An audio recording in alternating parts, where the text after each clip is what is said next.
So first of all, welcome to the first. I think this is the first ever Planet Waves video class. I've done quite a few audio classes and various videos, but as far as a class environment, and this could work. This could work pretty good. Let's see. Just have a feeling. So the reason that can we let's talk about the barbecue diagram for a second as kind of a warm up to talking about astrology. And feel free to unmute yourself, especially if there's not a lot of noise in your background. If there is, definitely mute yourself. But how, Eli, how's hand raising work? I think it's yeah, if you hit react and then you can choose a little Okay, thing, raise hand. There we go. okay, Yep, looks like we got it. then click on their icon.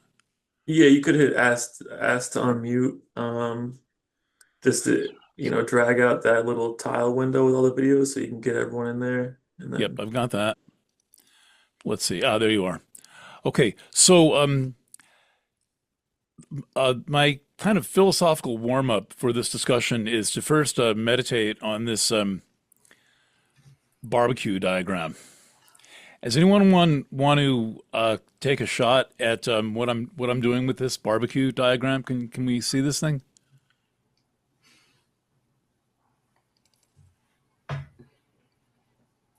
Any ideas? Come on. Everyone was It's getting it just wrong. Everybody was getting it backwards. So, yeah, who's that? Monique, is it your studio? This? Yes. No, it's a diagram for how to assemble a barbecue. It's an exploded view, all Okay. the parts to make kind of a gas grill. Yes. And I've circulated. You just jumped into the class last night, so we've been bouncing this around all week, and I was asking what relationship you might have thought it had to astrology. I mean, it's clear here. I thought it was like all the different parts or different planet or a different aspect, and then all those numbers and arrows are like your interpretation or formulation of how they all come together. Hmm. Okay. Anybody else? Yeah, it's Lisa. All the pieces have to fit to make the fire, to make the barbecue. That's important.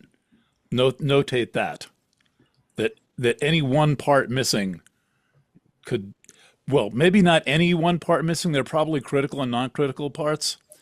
But there are going to be parts that if you don't have the part, you can't the fire won't start. I kind of miss this, but like it's to set a fire. Like, Let's go fire. yeah, it's to Yeah, start a fire to cook something. It's an alchemic process to generate heat to change one thing to another. interesting. I mean, I could have used a bicycle. Almost any assembly diagram would have worked, but I just happened to find a barbecue diagram, and it's uh, kind of hilariously complicated. But sure, it's sure there's a transformational element to it and all that. But in terms of the engineering of it, the mechanics of it. So, like for example, here's an astrology chart the way that I do it. Right. So there's definitely a difference in the logic of these kind of devices, right?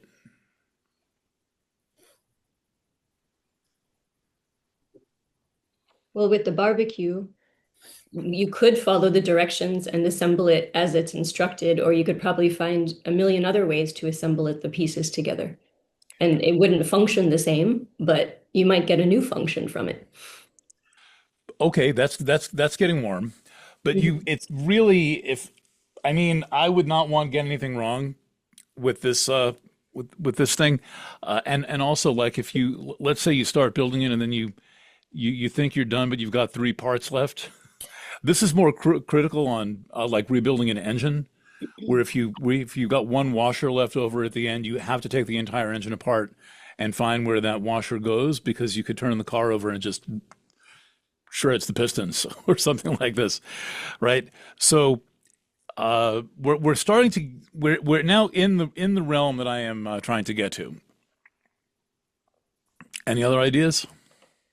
Now I feel like remember, this has kind of been implied by what some other people have said, but critical and non-critical parts, and also I would say critical and non-critical, perhaps order of operations. Like, yeah, yeah, the way that the order that you put things together really matters in whether or not it's going to be functional. right. Okay, a couple of more thoughts. There's a hard logic to this. Like every single piece is just defined to go in that one specific place and nowhere else. Right? That's the exploded view. It's telling you relationally where every other part goes. And the assembly directions themselves would look different than this. And by the way, this is the factory. This is the factory level. This is not the consumer gets it home and assembles the picnic table. It's a little different. But still, I'm looking for the underlying logic. Right. This is very strict, cold logic. There's one way to do this right. That's what these instructions are saying. It is not designed to have bendable rules or multiple sets of rules. And yes, you could take these parts. I mean, it could be interesting to take them. And I mean, one of my favorite scenes in all of cinema is in the film Apollo 13. I'm sure we've seen this, and I'm not. This is not an endorsement of saying anybody went to the moon, but there's the scene where they've got all the guys from Grumman sitting around the table. They've got the duplicate of the spacecraft on the ground, and they're missing a component. They're mixing a carbon dioxide filter up there and halfway between the moon and the Earth. And I'm sure this is a scene that just blows past most people. But they got all these engineers sitting around the table, and he dumps the box on the table, and he says, "From these parts, we're gonna make a carbon dioxide scrubber, or the guy's gonna come back dead bodies." So there, they've got to apply flexibility to the engineering problem.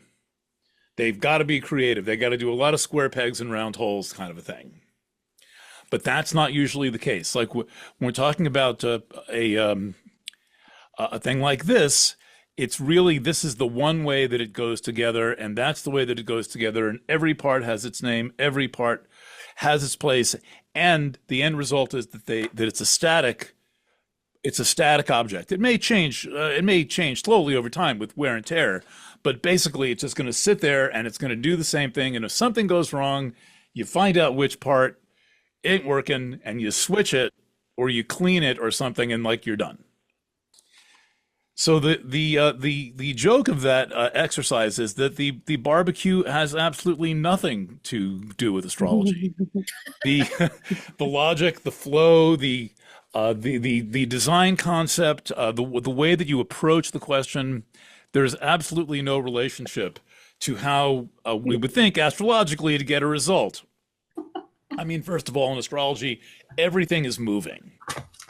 Even if you're looking at a thing where, obviously we could run this through generative AI and it would squirm around, and we can make it do anything now in the age of generative AI, but basically all the planets are moving. And the person whose chart is getting read is moving. The person reading the chart is moving. The planet itself is moving. The planets in real time are moving. Everything's moving. And so could you imagine trying to assemble the barbecue where all the screws are orbiting? It's like, I gotta get that. Well, wait a second. And you're trying to screw it together, but you can't hold the screwdriver in place, because if you loosen your grip a little bit, the screwdriver is going to float. This is what we're talking about when we're doing astrology. And so the idea of astrology is you kind of have to completely let go of this kind of highly linear. It assembles this way and this way only viewpoint. And I do think that if you ask a good few people, they would say, "Oh, well, that's how my chart works. It's this thing, it's this machine of destiny that we put together, and it grinds along, and then out the other end of the sausage factory comes like destiny. Cool. But this is not what we're doing with astrology. With astrology, we're in a much more circumspect viewpoint, circumspect mode, right? Circumspect means that an easy way to think of circumspect is there's 12 houses, and to do any kind of a thorough reading, you eventually have to consider all the houses. Now, in any one reading, you're unlikely to consider all the houses. The part of what we're going to do today is learn how to read a house, and then there'll be pretend this is your natal chart. There'll be things like you just don't understand your sixth house, and then you because you don't have to put the whole barbecue together because you're going to grill some salmon that night. You can wait. You can take your sixth house, and it can sit there for a while.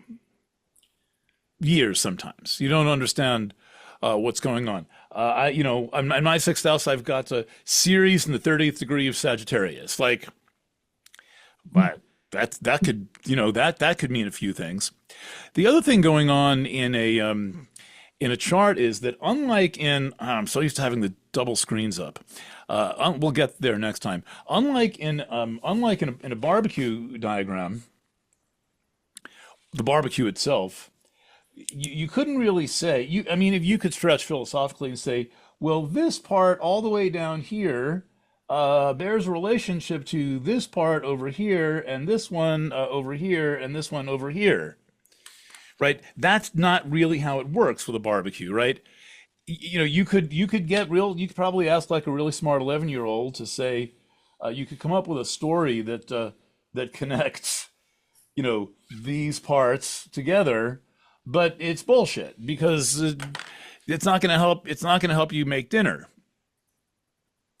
But when we're talking about a chart, really any chart, it's you could find a relationship between any point and any other point, and you could either wax philosophically or bullshit convincingly that there is a relationship between any 2 points in the entire chart. And if there including all of these numbers out here. And so I think this is really what makes astrology into something completely unique in all the world, which is that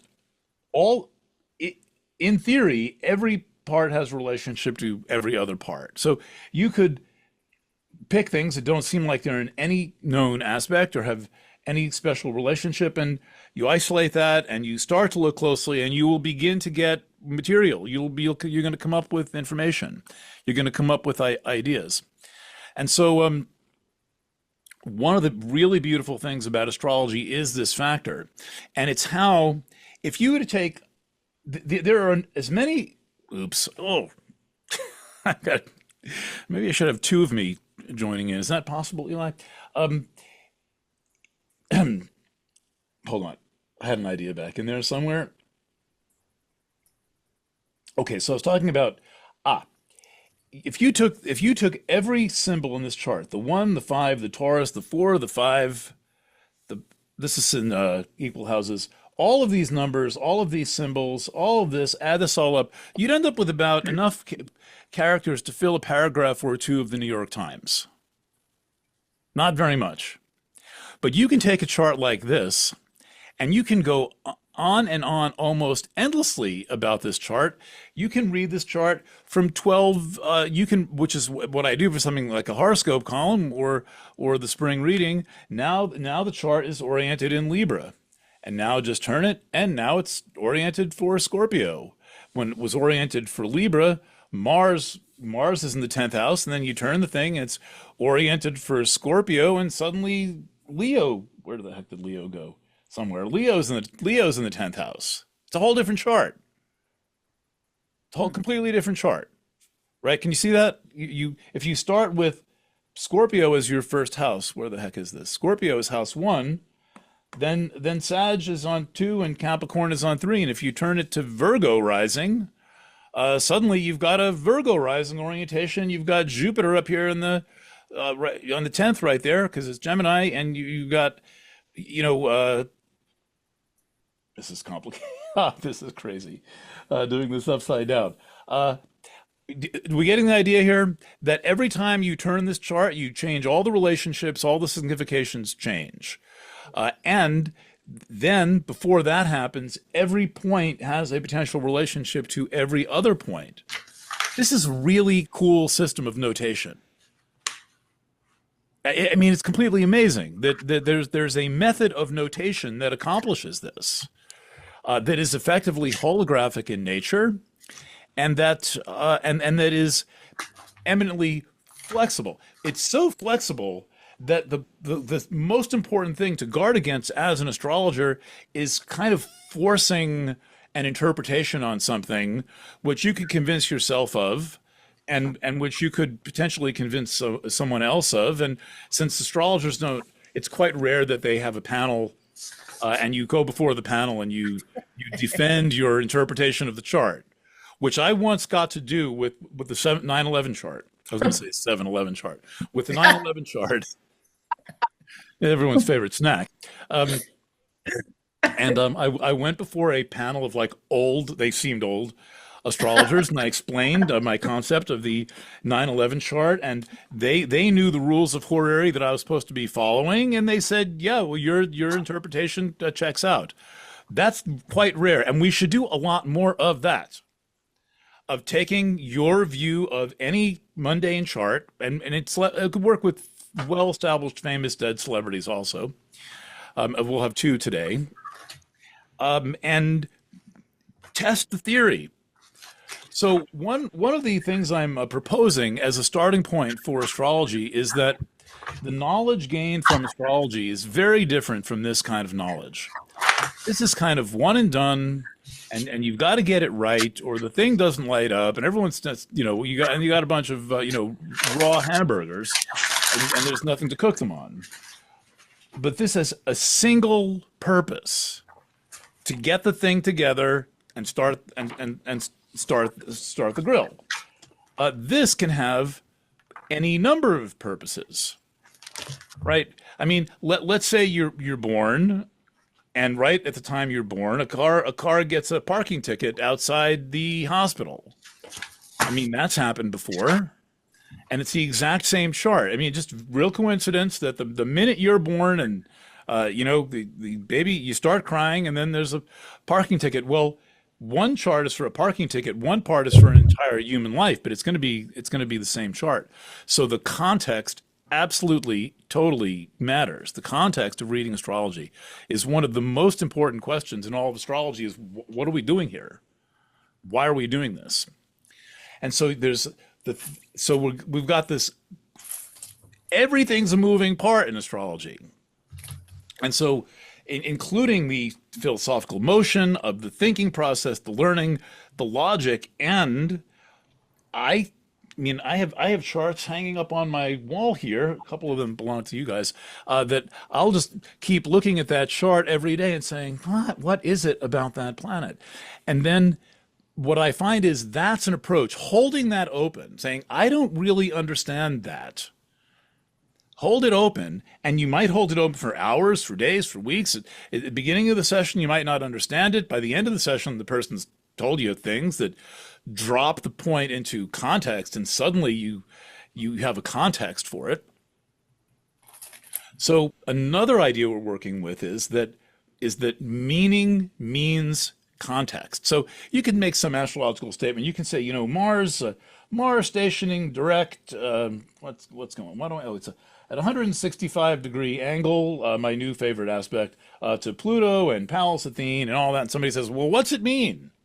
I mean, people say that to you all the time. Well, what's it mean? And it's important, I think, to kind of McLuhan out and rub your beard and say, I don't know. Let's find out. Let's hold that question open. And so one of the guiding principles I go by with astrology is that it's a much better method, it's a much better tool for asking questions than it is for making declarative statements.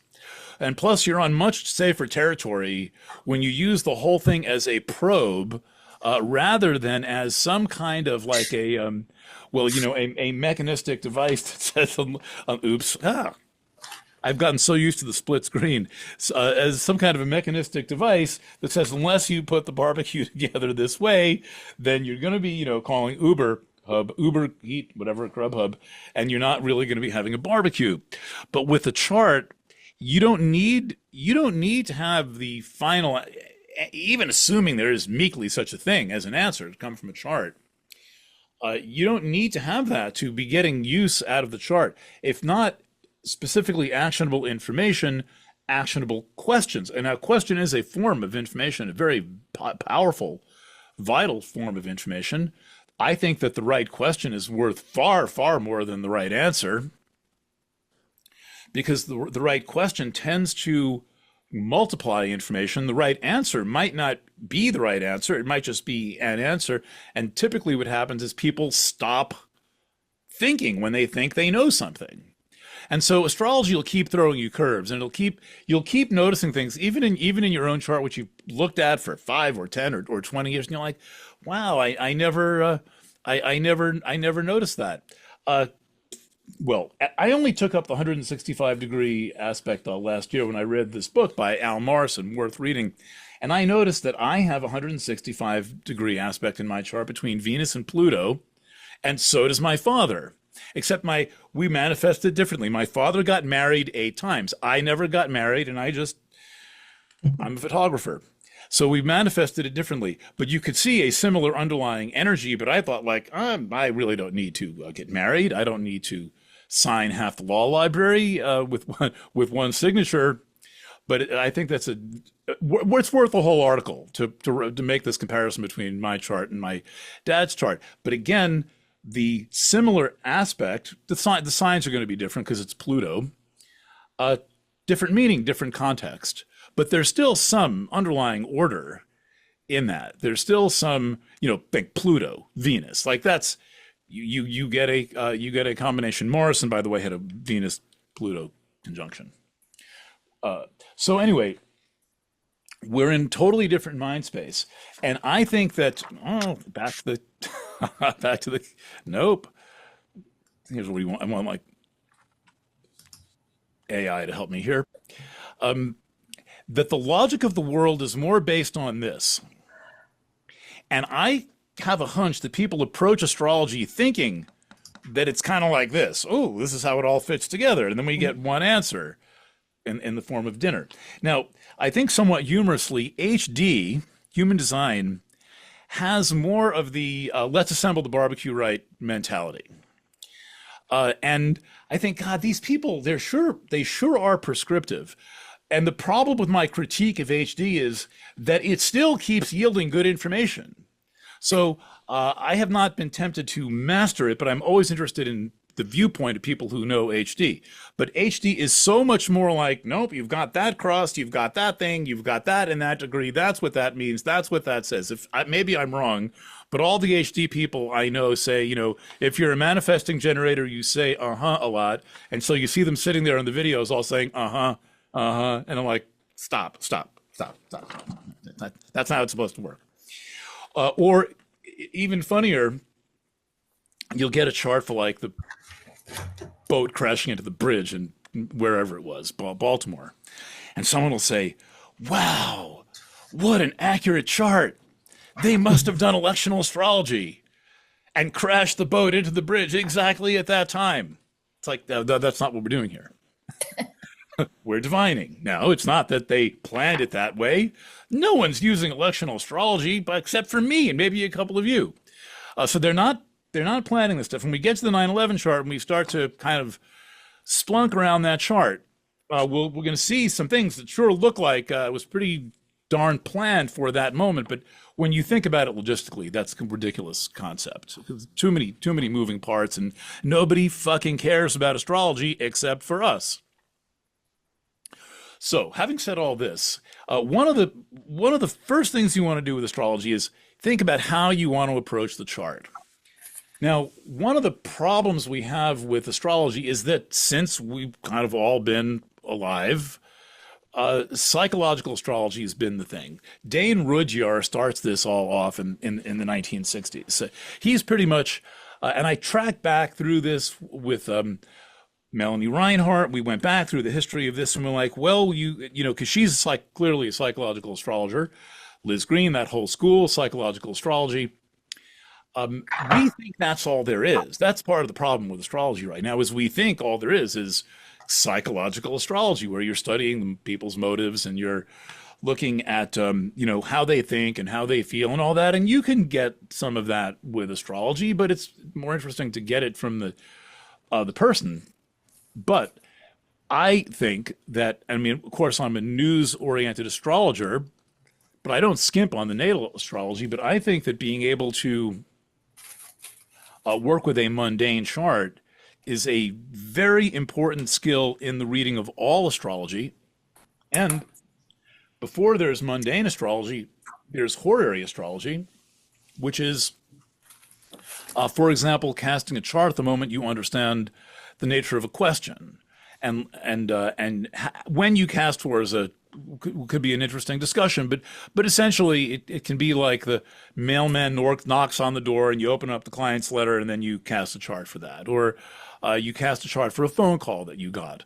Those are highly informative and useful forms of astrology, and the discipline required to do so is very helpful in reading natal charts, because it compels a close look at the chart in detail that's very often left out of the chart. And so without going to the barbecue diagram, there are ways to get into the chart. You think of them like gambits, a kind of a New York Times word for an opening move in a game. And how do you start reading the chart? Where do you go in to get information? So there's a few ways to do that. And one of the ways is that for example, with a natal chart, it's always fair to look at the rising sign, look at the planet that rules the rising sign, and figure out what's going on with that planet. And then you're in.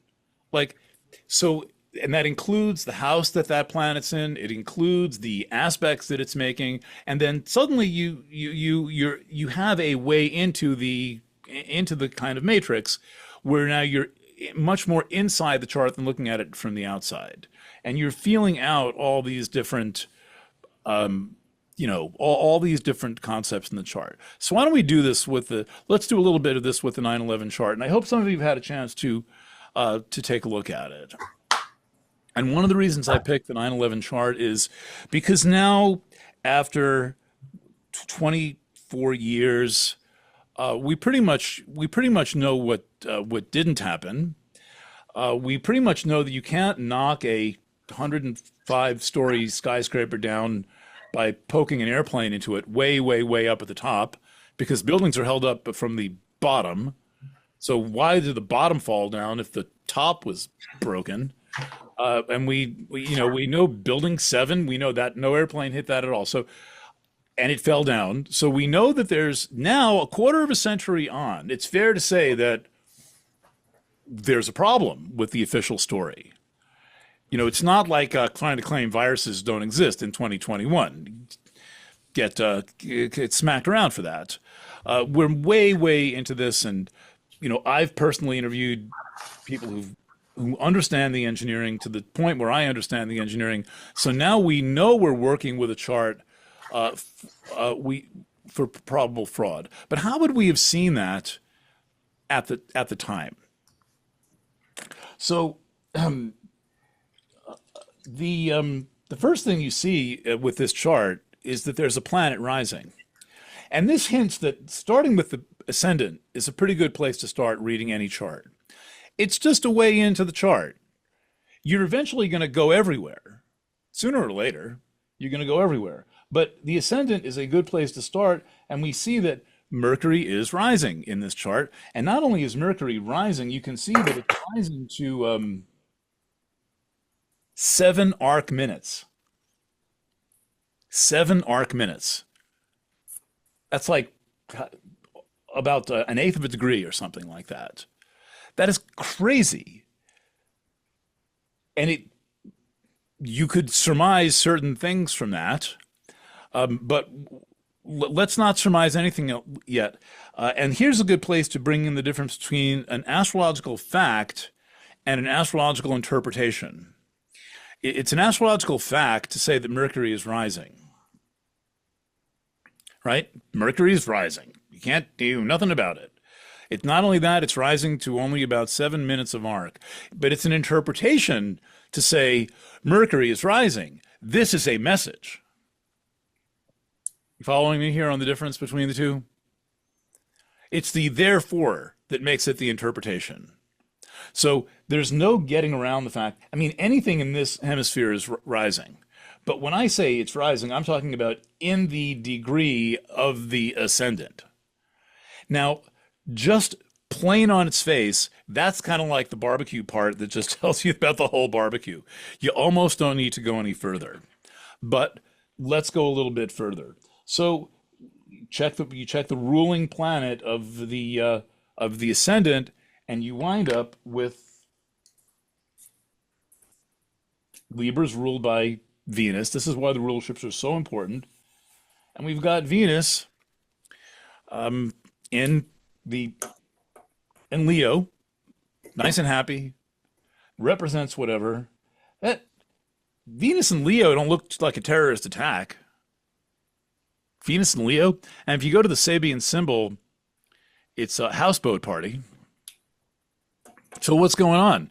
Somewhere there's a houseboat party going on of a kind, metaphorically, right? The Sabians are not going to tell you, but Venus in the 11th in Leo is kind of like, it's kind of a party. It looks like a lot of fun, right? If somebody said to you, come to this event, and you look and you saw that it was Libra rising, Venus and Leo, you might say, oh, that's going to be a great party. Venus is in Leo. So keeping that in mind, there's a second ruler of Libra, and that would be Saturn, because Saturn is exalted in Libra. So now we go to Saturn,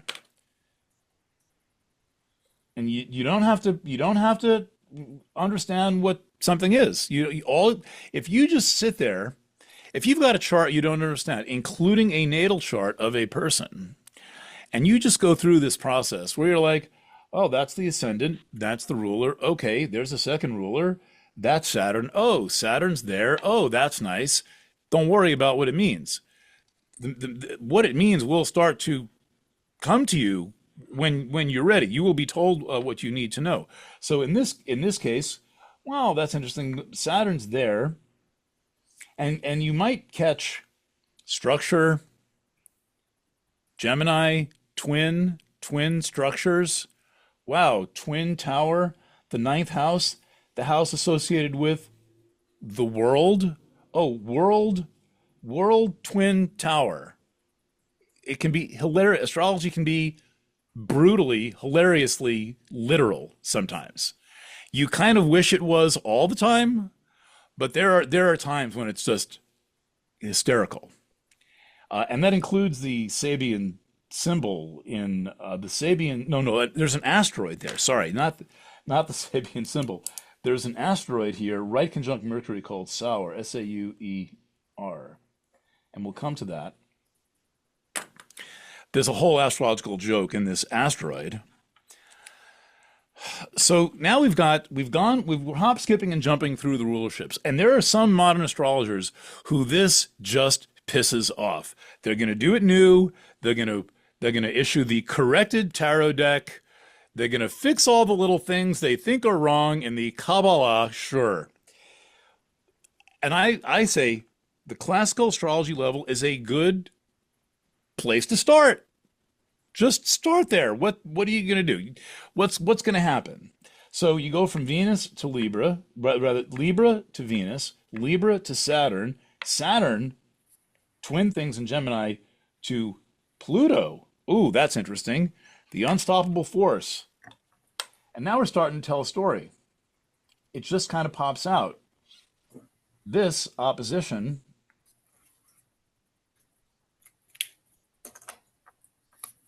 as my old friend Lane Andrus said, what do you didn't think something was going to happen? Because everybody acted surprised. And that's what she said. She's witty girl.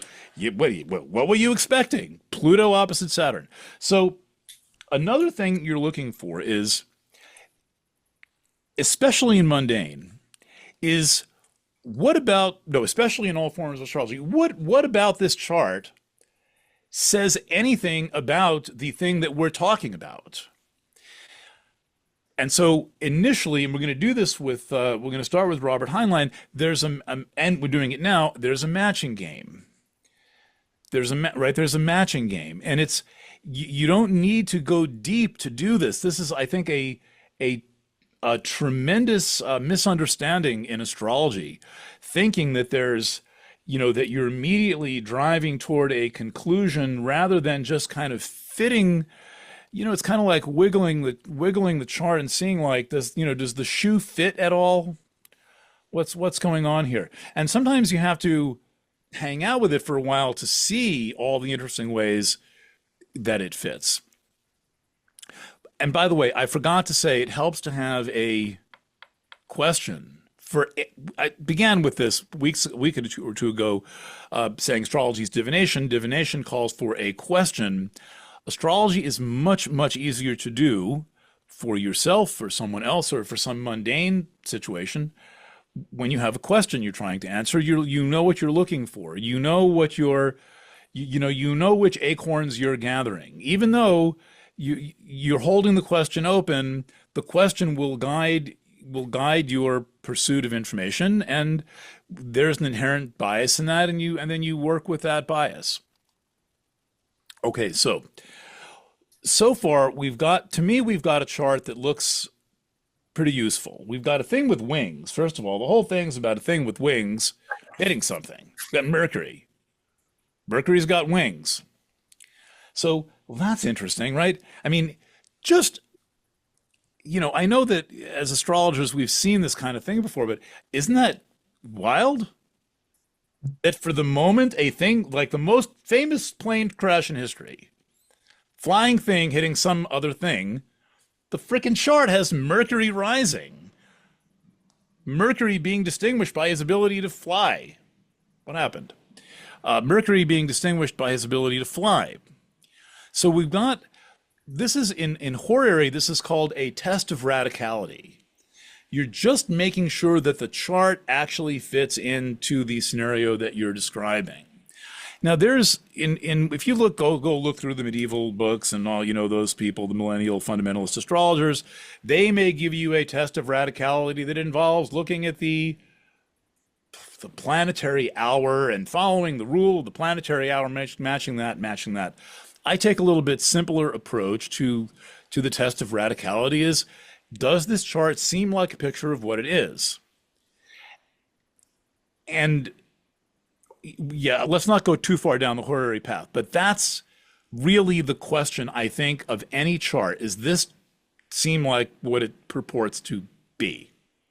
I mean, I once put Betty Dodson's chart up this may be the only astrology class I've ever taught without Betty's chart, but I put the chart up blind and said, what's this a chart for? And somebody said, is it Jane Fonda? Clearly they're involved in movies. Okay, that's pretty good. Betty definitely was a filmmaker. So you can go from the other end of things. But when you've got the chart and you think you know what it's about, this, whatever that means, whatever the 9/11 incident means, you try to fit it together and see if it will stand up to that. And this is it's kind of a very important kid level of the whole exercise. So it turns out that the thing that gives away this chart is that Mercury is making an aspect to one of the rulers of the ascendant. And once you see this, and once you know this, you cannot unsee it or unknow it. It'll just kind of change your whole perception of things.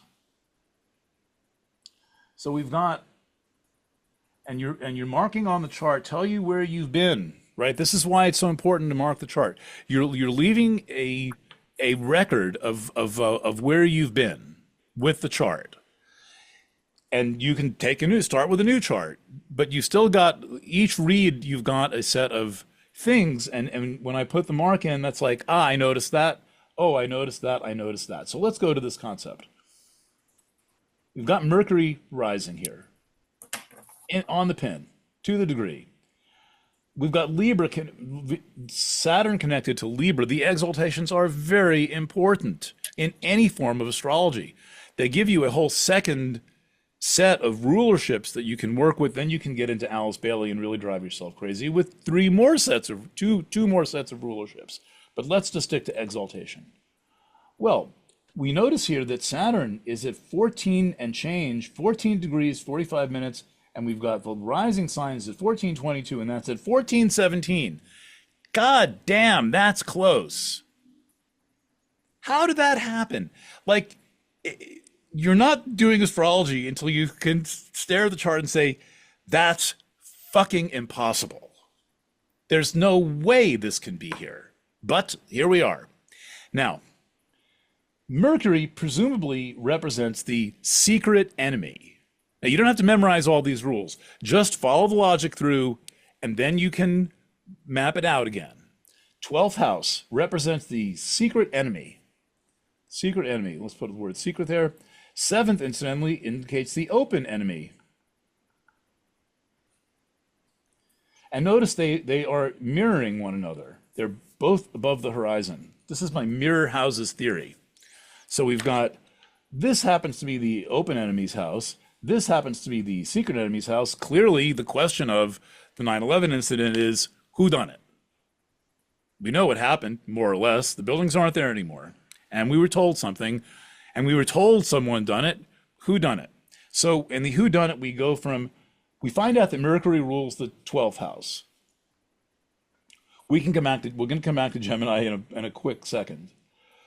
And we have Mercury in Libra, and we have Saturn in Gemini. That is a mutual reception, technically called quote unquote mixed reception, but that's like a book review that gave it a good review and a bad review. So I don't really use the word mixed reception. I'm just going to stick to mutual reception. Mercury and Saturn are in one another's signs. That's even crazier. And Mercury, the presumed terrorist, is taking the place, it's switching places with mutual reception. Planets can be said to switch places. Saturn generally, organically, is a ruling planet of the government, regardless of what house we're talking about. Well, then we're looking at a chart where the planet representing the terrorist and one of the planets representing the government switch places. They're acting as one thing. They're one and the same thing. Now, it was one thing to talk about this on like September 12th, when you thinking, if you say anything that's going to be black helicopters surrounding your house. That was the feeling on September 12th. That if you don't genuflect to George W. Bush, the men in black are going to be knocking on your door. 24 years later, we know there was a problem, and you've got like vast public surveys with half the American public or something thinking, oh, the government was in on it. The government had knowledge. But the astrology, while it does not prove anything, is saying there's going to be a little switcheroo going on when you've got the planet representing the terrorists also switching places with the planet representing the government. Now, there's more in this chart. Let's stop and talk about this. Any thoughts on this? Any questions here? We've done a lot with this chart in just 5 minutes. Any thoughts? Anybody want to tear the theory down? Anything like that? Come on. I just I have a Yes. question. How did you get to Mercury is the terrorist? Oh, easy. Okay, so, and remember, this is a standard maneuver. The 12th house, which is Virgo, because Libra's rising, so anything in Virgo is the 12th, but it also happens to be on the 12th cusp, so it works both ways.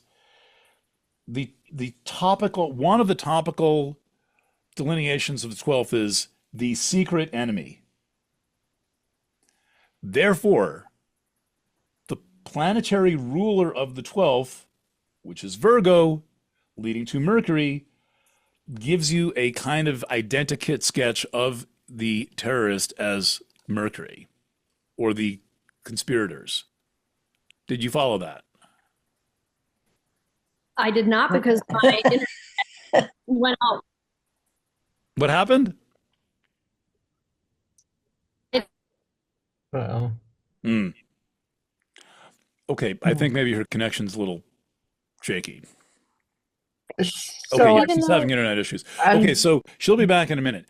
Anyone else want to follow up on this line of thought? Can we I'm walk just- through this again to how we got to Mercury as the symbol? It's a symbol of the terrorist. The sun is in Virgo, and Virgo's ruled by Mercury. Was that Nope, it? doesn't matter. The sun doesn't matter, but Okay. it can come in. It's that the 12th house cusp is through Virgo. Oh, because it's assumed they're telling us it's a terrorist, so we go to the house of secret foreigners, 12th house. Yep. Okay, Oh, it definitely was terrorism of some kind. sure. So we're telling it's terrorist, and so we know because we know what the houses represent. We Yes. go to that house that represents terrorist, foreign affairs, da da da. And then we secret go- enemies, secret enemies. Okay. Yes, foreign affairs, terrorists, anything cloak and dagger, and a whole bunch of other stuff. But we've got a context for this chart, which is Gotcha. there's a situation unfolding that manifested at 8:46 a.m. So the fact of the 12th house, the sun in the 12th, excellent observation. Inherently, the sun rules the president. Mm-hmm. Now, this could mean a couple of things. First of all, it puts the president in the 12th house. Oh, And that, see, my observation is that they had to leave Bush, shrub, baby Bush, out of the planning. She was too loose cannon, too dumb. And plus, you always want plausible deniability with the executive. Where the buck stops. Now, I was not there. He was definitely briefed by the CIA on August 5th or 6th saying there would be terrorist attack. But that was part of the setup, right? I think that was part of the setup. We're a bit outside the scope, but we do have to account for what it would mean to have the sun in the 12th. And that I would say that it means either that the executive, the sun, the king, was either in on it or kept in the dark, but there's no denying that he's involved. And I would say that the sun in the 12th most certainly argues, whether I like it or not, that Shrub was in this conspiracy, which takes place in the 12th house. And I don't think there's any hard evidence of this. And it kind of doesn't matter. Clearly, Cheney, who was it? The guy from Enron wrote, Dear President Cheney. Remember that? Just kidding. Ha ha. Dear President Musk. So we've got the planet affiliated with the terrorists in mutual reception with Saturn, a planet associated with government authority, and they're in mutual reception. And that is saying this is not kosher. so I have a question, Eric. Yes. When you said there's an aspect without, like, when I'm looking at this chart, is it because they're both at 14 degrees? Yes, it's a perfect trine. Okay. Now, Through 1, 2, 3 houses or 4 houses? Four what do you houses. mean? It's a trine, meaning that they have the same degree? It's a trine meaning it's 120 degrees. Okay, there we go. That's what I want. Yeah. Yeah, that makes Yeah. sense. Yeah. Mhm. 14 and change Libra to 14 and change Mercury, air to air. That is a trine. And as I said in my email, I don't put trines in here because you don't need it. You can see it, and then you can just draw it in yourself in this. Oops, sorry. In this relationship, you just draw it in. You don't need it in here. You want in here for like the weird stuff. Right. See a sesquiquadrate. Who can see a quindecile? You can't really see a semi-square. That's easy, one of the easier ones to see. But this is telling you the subtle things to look for, which we don't need right now in this interpretation. But now, 25 years on, we definitely know there was a major truthiness problem, and we know that at the very least, we're aware of the August 5th presidential daily briefing where Bush was told, and we know that the console was flashing red, whatever the hell Condoleezza Rice said, and they all were on notice, and the chatter was popping up, and Israel probably calling. I mean, the Mossad was involved, but now we know how deep the problem goes, and the reason we know is because I think is absolutely, there's no way to get around the conclusion that you cannot knock down 104 whatever 110 story building poking a hole in it at the top. I don't care how much jet fuel is involved. You just listen to engineers talking over and over and over again, and you start to put it together. Now that's important. And this is why I'm suggesting astrology is very good as a probe and not necessarily as something conclusive, but using mundane astrology in investigative reporting. Well, when I say we, I mean Cindy, we're very sensitive to not being misled by the astrology and also making sure that we follow up what we're seeing in the chart with reference points in reality that might argue pro or con. And you can do this with natal astrology. And this is how you do natal astrology, and you don't run your client through the grinder. Is you might say, well, what's that about? Like, what does that say to you? What do you think is going on there? And I do this a lot reading tarot cards. You know, when I see something that might look a little ugly in the tarot spread, and I'll just point to the cards and maybe it's a cop out, but I'll say to the client, well, they're pictures, right? It could be like a Rorschach test. Well, what do you think that means? And the few times I've done that, probably quite a few, I get a much better starting point than any that I would have started at. And so when you use astrology as this kind of a matching, it's kind of a game. I think it's much more helpful. Okay, so that was Allison. I pushed the button. Yeah. Are you there? I am here. Sorry, I had to go get my booster. Hopefully my internet doesn't go out.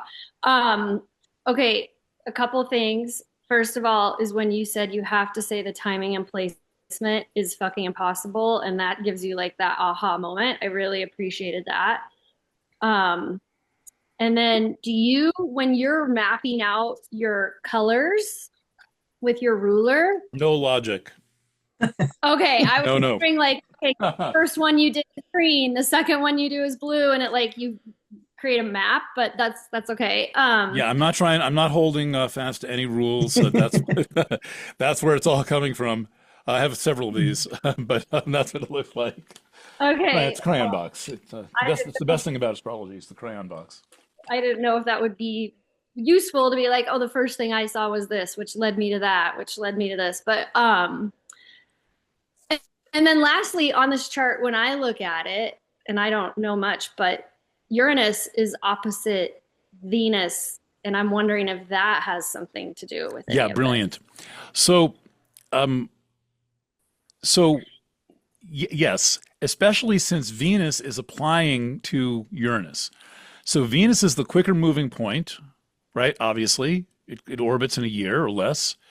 Uranus, very slow mover, and it's retrograde. So we know that eventually Venus is going to get there. And we know that there's going to be a public disruption. I don't think most people realized how big of a public disruption there would be. But Venus, I think in the 11th house, has some description of the public. It also can stand for the matter itself. And it is opposite Uranus. And so there is clearly going to be a disruption coming. And I don't think that most people didn't see. I mean, if you were down there right at where it happened, you might have had some sense of it. But that's a very good observation. And the presence of Uranus in the 5th, it does talk about a gamble. We could go through the meanings of the 5th. And by the way, Neptune is here. And this is a holdover from the 90s. The Uranus Neptune conjunction, very important element of understanding 1990s astrology. So Uranus has pulled away; it's going faster, but the conjunction happens back in Capricorn, right? Anyone remember this? These two were conjunct right around here, 93. And one of the first astrology lessons I ever got, which was in this was with a fellow named David Arner, who I've not properly done a tribute to him, but he passed away last year. And anyway, one of the first charts we looked at was for the Uranus-Neptune conjunction, and he said it had just happened a couple of years earlier. And he said this thing is on like a 7-year time delay. We'll find out what this is about in 7 years. And sure enough, just past 7 years, the World Trade Center is down. And the conjunction was in Capricorn, a very Pluto in Capricorn-ish kind of a thing. So part of the way I play with astrology is I have a lot of old charts in my mind.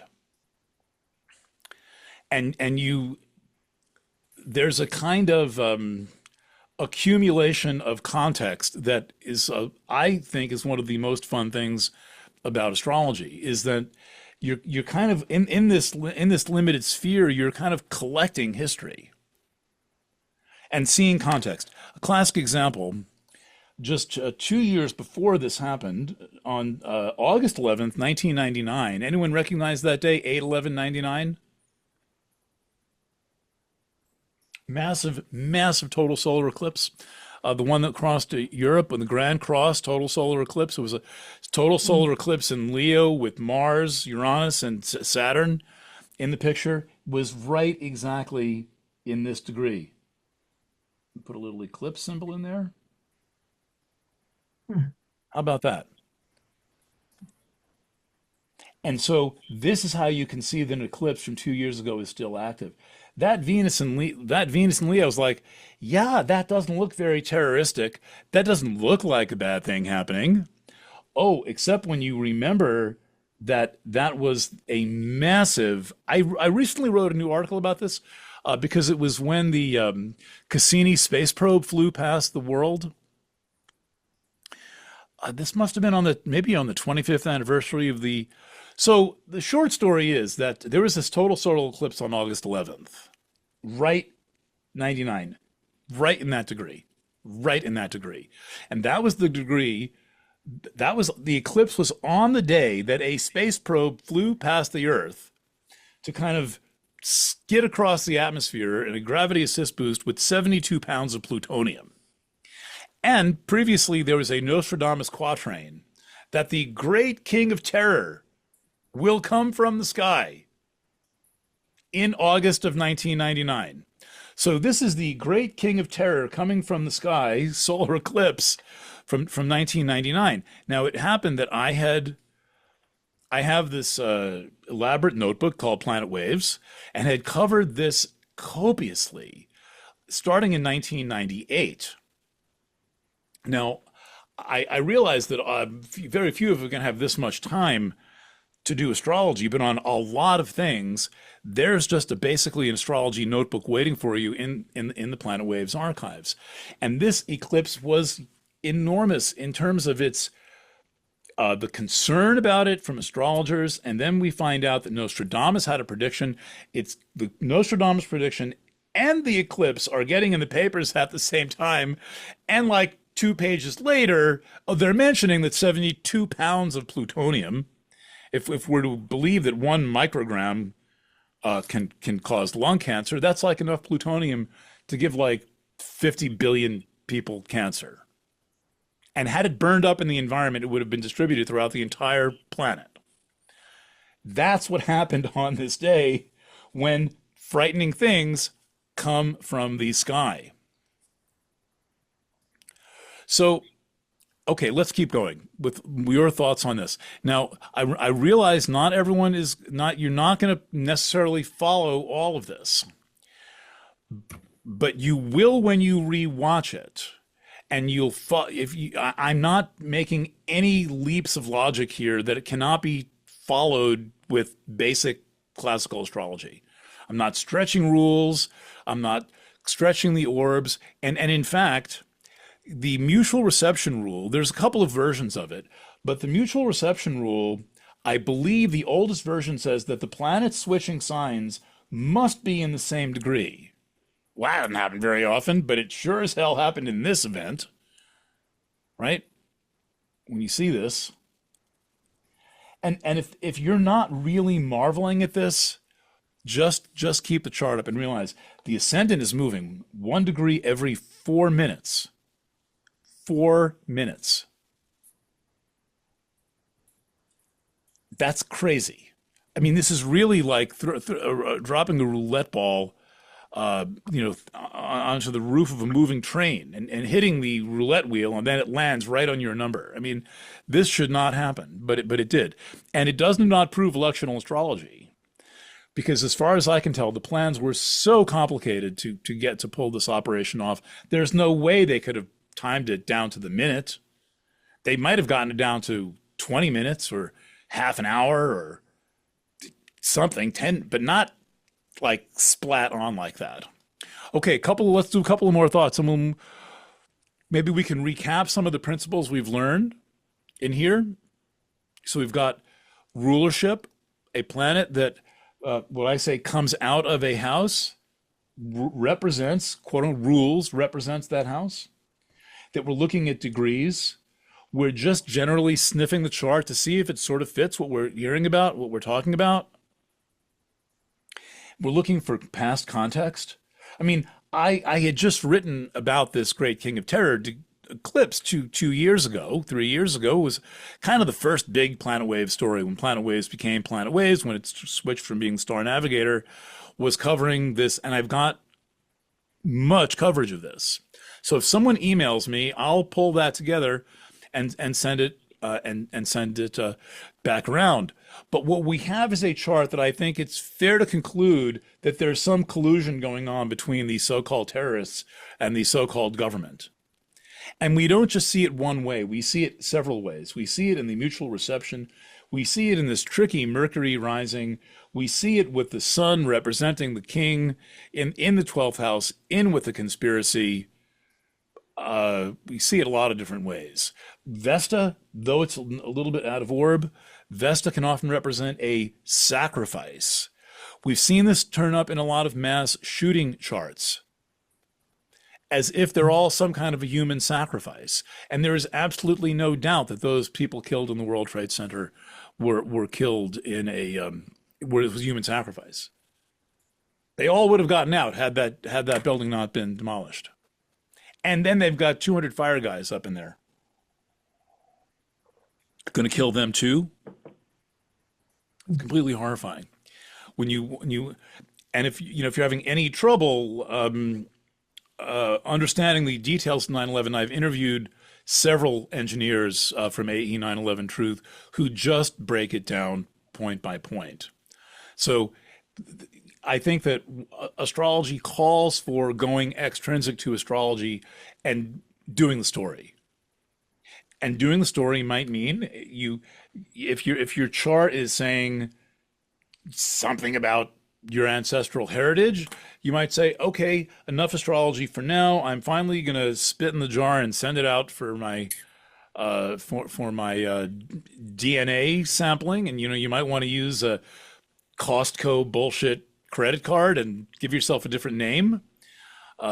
Nowadays, anybody who's done their DNA is now in the database, and they can come knocking on your door and saying, "Whoa, we found your DNA at the scene of a serial killing." You're like, "Oh, really? That's funny. I was in Tahiti."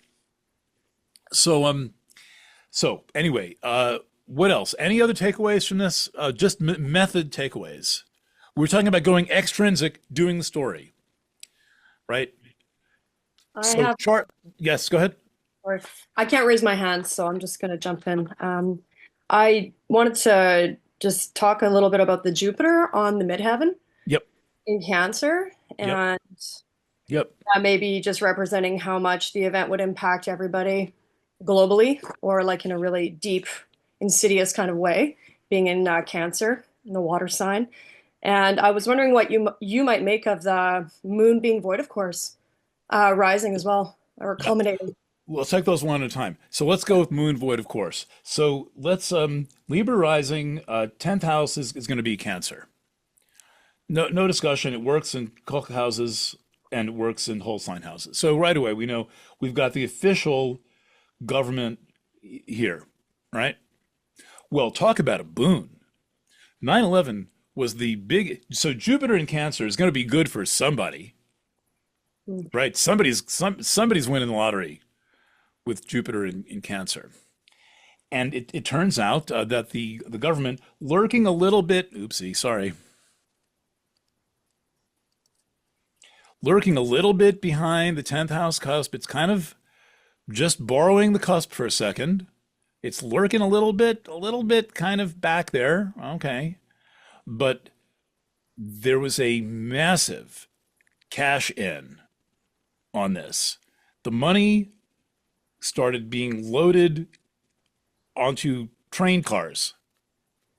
And the government, from the party of small government, suddenly went to like adding, 3 billion square feet of government space. It was the most massive expansion of government probably ever up till that time. Certainly up till 2020. So that's one of my takes on this. And also now regarding the moon, 10th cusp, 10th house, official government. Well, moon void, of course, asleep at the wheel. This is Bush reading My Pet Goat to students in Florida. Could there be a more perfect image? Bush being a Gemini. I mean, that's the thing we like about, is Bush a Cancer? Which is it? Reagan was a Gemini. Anyway. He was a Cancer. Yeah, okay. It is. But he still managed to be a funny guy. And whenever you get the funny guy thing, you got to check Gemini real quick. But I feel like that's the most endearing thing about him. But at the moment of this thing, he's sitting there reading the Goat book. And I appreciated that in Fahrenheit 9/11, Michael Moore slowed down the reaction of Bush's face. It's worth digging that up. Worth finding that. I'm sure it's on YouTube. And Bush looked like he was enraged. He could not hold back the image of his rage. And I still think it's possible they kept him in the dark. But what better image of a president either disconnected from the issues or in the dark than the moon void of course? That was Elle's question, right? Okay. One other thing about the moon void, of course, is that usually it's said to be about things that don't work out so good. But clearly the moon is void, of course, in this chart, and this worked out real good for the people who did it. Right? So it may mean that the outcome is unpredictable, difficult to see. There's a number of things associated with the moon void, of course, and those include a different outcome than you're expecting. But when I cast the film, I'm always interested in what's going on with the moon void, of course, where there's like some tremendous result, and you think this just ruins all the rules of moon void, of course, would say it's not going to go well, but far as I can tell, the opening for the film Star Wars opens with the moon void, of course. And if you start to, and you have to do the work to get the accurate chart, because sometimes the moon's void, of course, for 10 minutes. And it's one worth studying, is the behavior of, well, really of anything. But in this case, given the emphasis on moon void, of course, and I think that was, I forget which of the 1970s astrologers kind of really pushed that. It'll be easy to figure out. It's worth seeing the behavior. And moon void, of course, is a very handy tool to use also. Ursula Fugger, one of my horary astrology friends, said, if there's a big blowout that has to happen, like a big HR meeting or something like that, and the blowout has to happen, a big confrontation, and you have some control over the scheduling, if you want it to fizzle out like nothing happened, schedule it with the moon void, of course. if you've got to do something that you absolutely don't want to do, maybe run this past me first. But moon void, of course, will kind of nullify the effect of will like mitigate the effects of it. In this case, we get this massive boon to the government. The money, the Patriot Act goes through, the goddamn thing sitting on the shelf for 20 years. It just goes through. The government made out. The official government was asleep. The shadow government ruled by Capricorn, if that's the government, sure, that's the shadow government plus Capricorn. You can always test out a theory that Capricorn represents the government. We come right back into Saturn, Mercury, Pluto. Oops. God. No. Saturn, Mercury, Pluto. Now, this does not, again, this doesn't prove anything, but it put us on notice. And that's the best thing the charts can do, is they can put you on notice. And then when you run out of ideas, you can go back to the chart and find out what's up. So, for example, Eris was not discovered in 2001. We had no concept. Well, Eris, sorry. I'm good at this. Eris in the 7th house, that's perfect. Disruption. And I view the 9/11 chart as being one of the most important charts of the entryway into the digital age. But when we look closely at this Eris, we find out that Venus in this degree is making this exact trine, applying. Venus is going that way. 18. This has got the lower number. And we've got Eris and Uranus. And so you just start making connections. And you don't have to go all rabbit hole on this. I think it's good to know what you're asking. So I think that this chart fairly well confirms that the official theory is bullshit. Does that check out? Then you go back, then you start looking at the official theory. I mean, even if you think, and let's move on from here, even if you think that a skyscraper can get knocked down by an airplane, it does not hold as logical that a skyscraper can get knocked down by no airplane. Because the logic of 9/11 is airplanes knock down skyscraper. Then we've got building 7. It just falls down. No airplane. You can't say, oh, clearly no airplane. It's like an existentialist joke. Clearly no airplane knocked down that skyscraper, therefore it fell down. There's something fucking wrong. And the chart is saying there's something wrong, and then you pursue that thing. But this is such a beautiful example of a chart that is radical, and it tells you so much that were it not such a tragic thing, there would be an element of humor. Also, my old friend Paloma, who taught me a lot of photography in Paris, the place to learn photography, said, Libra rising, like, look at how beautiful those buildings were when they fell down. It was a beautiful, clear blue day, and the buildings just kind of float down to the ground. It's like even something this ugly shows up with this element of symmetry, Libra-like symmetry and beauty to it. And as far as I'm concerned, this is a lot of what astrology is good for. You just start to you map it out, and then you start to accumulate information that is helpful. And especially when you're beginning, you're not really sure.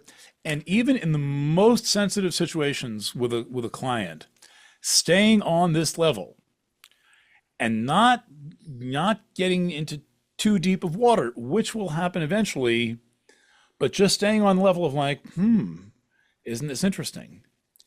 And then you can take a chart for any close friend who has a meekly interesting life, and you get their data, and then you sit there with that chart. You don't even need to talk to them. And you start to map out the ways in which this chart comments on their life. And there might be something that you don't know about. Maybe they've got Venus in the 9th house and you don't understand it. And you say, did you ever live in another country? And so, we don't need to be proving things with astrology. There's more than enough information. The problem is there's too much information.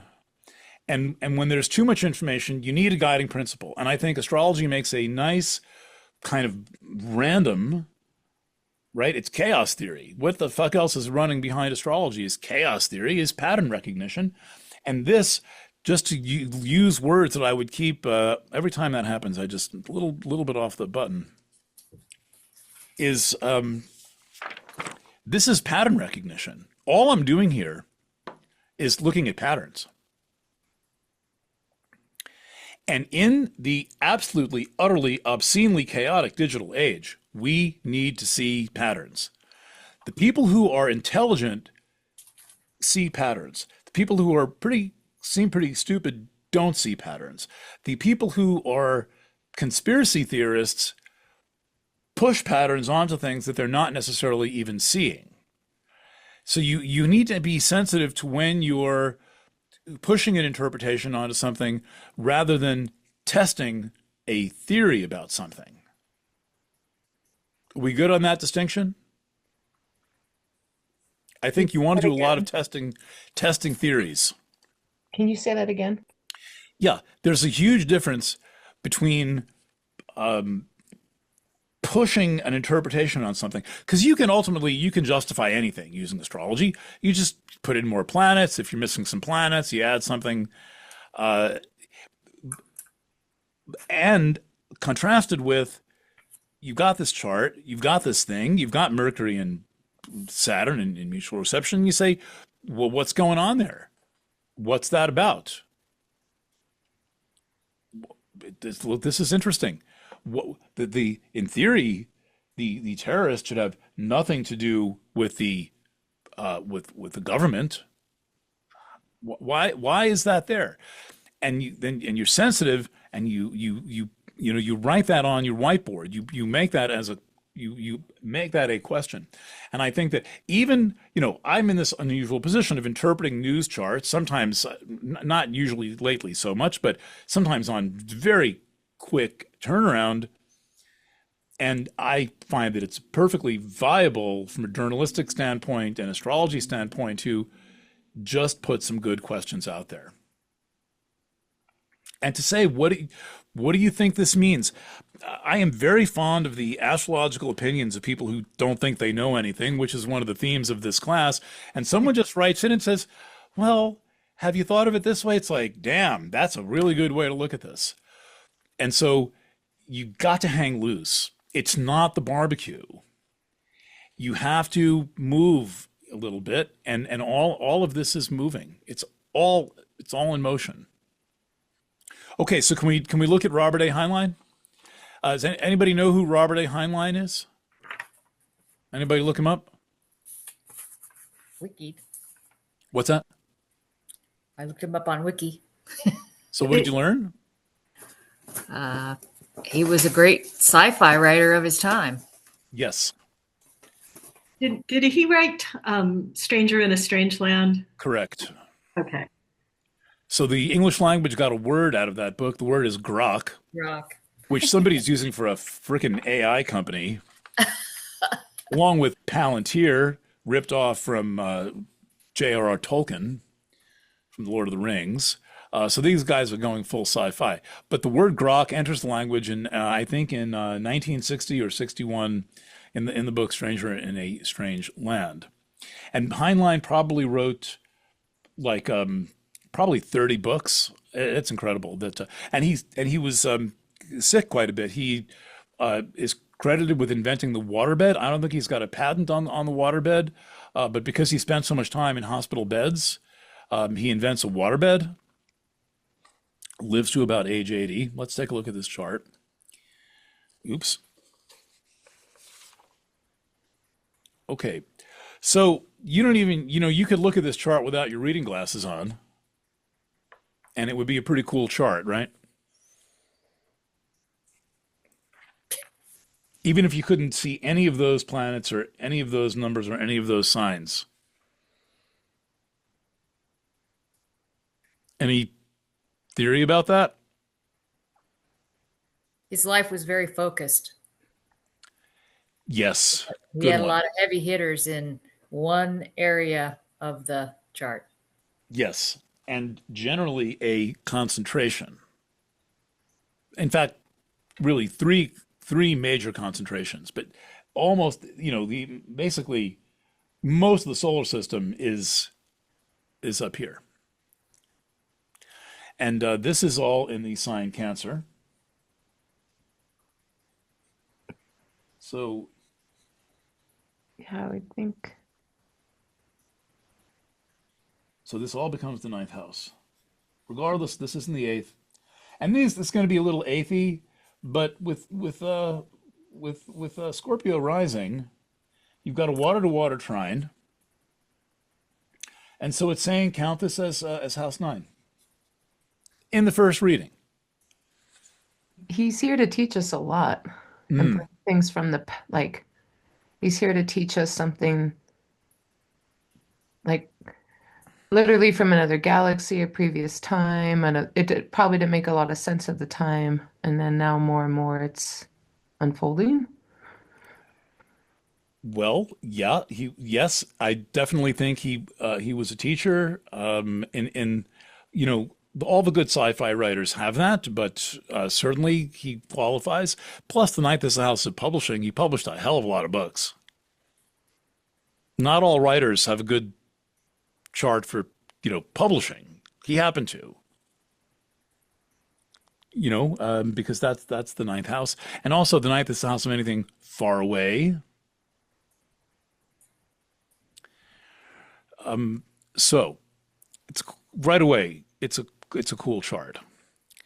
Let's talk about what's going on with the ruler of all those things in Cancer. Right, that's the moon. And anyone want to say anything about his moon? Just look at it, state the facts. Conjunct Pluto. Conjunct Pluto. Yep. Now it's 7 degrees out, but it's applying. It's going to get there. And so I think that is definitely a hot, active conjunction in play. And then this is Vesta.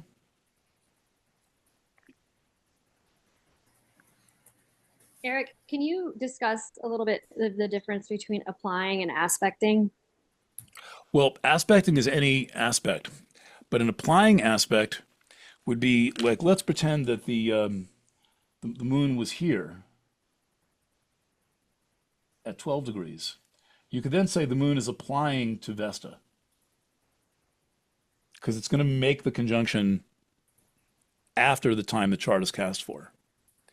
But in the case of the actual moon, it's separating from Vesta because Vesta's at 13, the moon's moving faster. And so that conjunction is, in a sense, over, but it's still a very important conjunction when we find out what his books were about. And then the moon is aspecting Pluto, but it's also applying to Pluto. So applying means the aspect is forming. Separating means the aspect is separating, means it's over, and it's in theory represents something in the past. And this is from predictive astrology, and it starts to become more significant with in horary and in progressions, which are remarkably similar. But that's the short answer to applying, and it's really the only answer to applying and separating. Applying means the aspect is forming. Separating means the aspect is formed and is separating. Moon separating from Vesta, moon applying to Pluto. Do you follow that? Does that leave anybody in the dark? Okay, if you're left in the dark by anything, you can raise your hand or you can say, I don't understand this. Because as you're going through this, it's very helpful to make a list of what you don't know. So knowing what you don't know is real important in a lot of different things. And so you want to keep track of what you don't know. And then you have, there are ways to look things up and start to find it out. And look, I've got to hand it to you all. This is an extremely complicated. This is an extremely complicated way to do divination when you could just as easily, have some runes and pull one out. And I'm like, oh, that was simple. But then we've got this, which is a very, very complicated means of divination. Okay, let's keep going.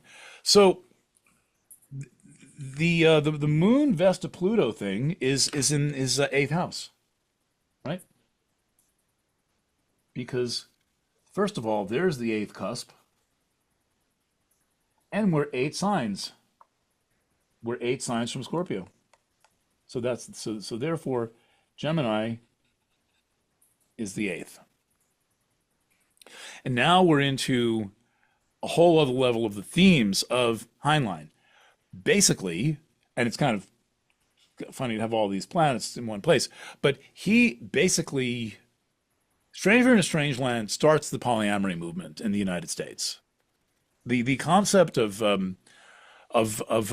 multiple partners in a loving, honest environment comes straight out of Stranger in a Strange Land by Heinlein.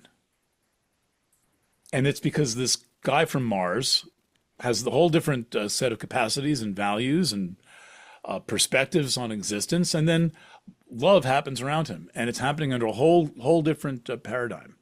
So it's hard to ascribe that to one work. I think that the book The Harrod Experiment is not by Robert Rimmer, sometimes put in the same category, but nobody has ever heard of The Harrod Experiment. Have you heard of the Harrod Experiment by Robert Rimmer? Probably came out a little bit later. This, and a lot of people read Stranger in a Strange Land. I mean, enough to edit the Oxford English Dictionary to have a word. You don't get that very often, that the author comes up with a word. One of my favorite words, truthiness, was probably come up with by one of Stephen Colbert's writers. But not every writer gets their own word in the Oxford English Dictionary. So this is a very influential author, mainly through Stranger in a Strange Land, this one book. And we could, in another class, we could cast the progressions and the transits for the day that book came out and see if it comments in some way. But we know that's going to be fun. We don't have to go there. So we get, sorry about that. We get this theme, this spiritual theme, and this a little bit aethy here, because the ninth cusp is here, and we've got, in quadrant houses, we've got a whole bunch of these planets in the eighth house, by quadrant, or ninth by whole sign, plus the eighth is not disappointing by whole sign houses with Vesta, the moon, and Pluto.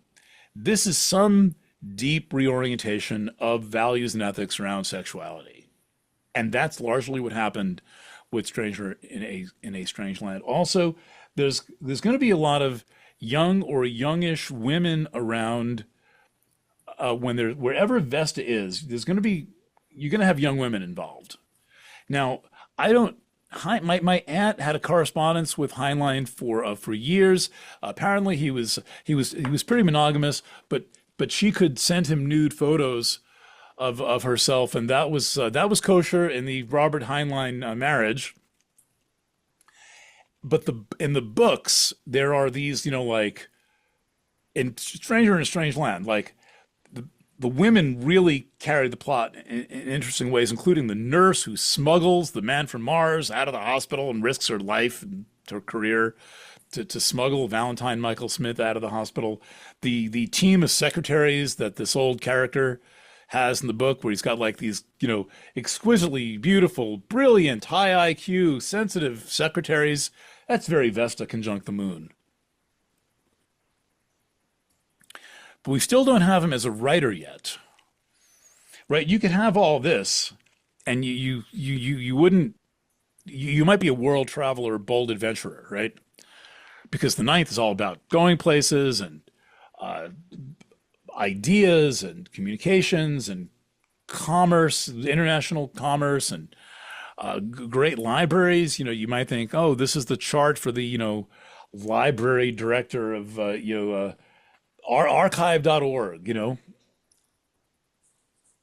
So let's go in. Obviously, this gets your attention right away, right? I mean, you can't. It's like a train going by. you're going to look at the train, right? You can't pretend the train's not there. And I believe this is the locomotive pattern. Is it Mercury in the 10th? Mercury would be, by whole sign houses, Mercury would definitely be in the 10th. Great observation. And therefore, let's add a and therefore to that. Career, noteworthy, public. Yeah. Yep. And very much a leader. And Leo. proud. Bold. Anybody who answers, fan letters by hand is certainly not working with excess pride if he's going to take that. But I think that he had very Mercury and Leo type of accomplishments.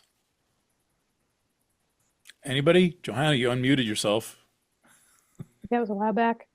I also just noticed Mars and Chiron at, I think, around the 3rd.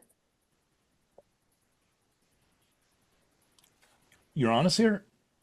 Mars, Oops. which is the ruler of the ascendant. Great. Now we're cooking with gas. So we've got to, this chart's got to say writer somewhere. How could it not? The question is, how does it say writer? Well, it's kind of obvious. So we go Mars, ruler of Scorpio. I skip, as I said in my email, in the first instance, I skip the modern rulers because it screws up all the symmetry of the whole system. And let's just check the classical rulers first. And straight away, we get the ascendant is Scorpio. Scorpio is ruled by Mars, and we get Mars splat in on the 3rd house. Now, again, realizing the cusp is 15, but I'm always leaning into whole sign houses. So that would make all of Capricorn really be house 3. But even Lilly has a rule in Christian astrology where he says, if a planet's within 5 degrees of the cusp, count it as being in the next house. Lilly did not use whole sign houses. I think it's a miracle that as far as I know, whole sign houses are never even mentioned in Lilly's one book.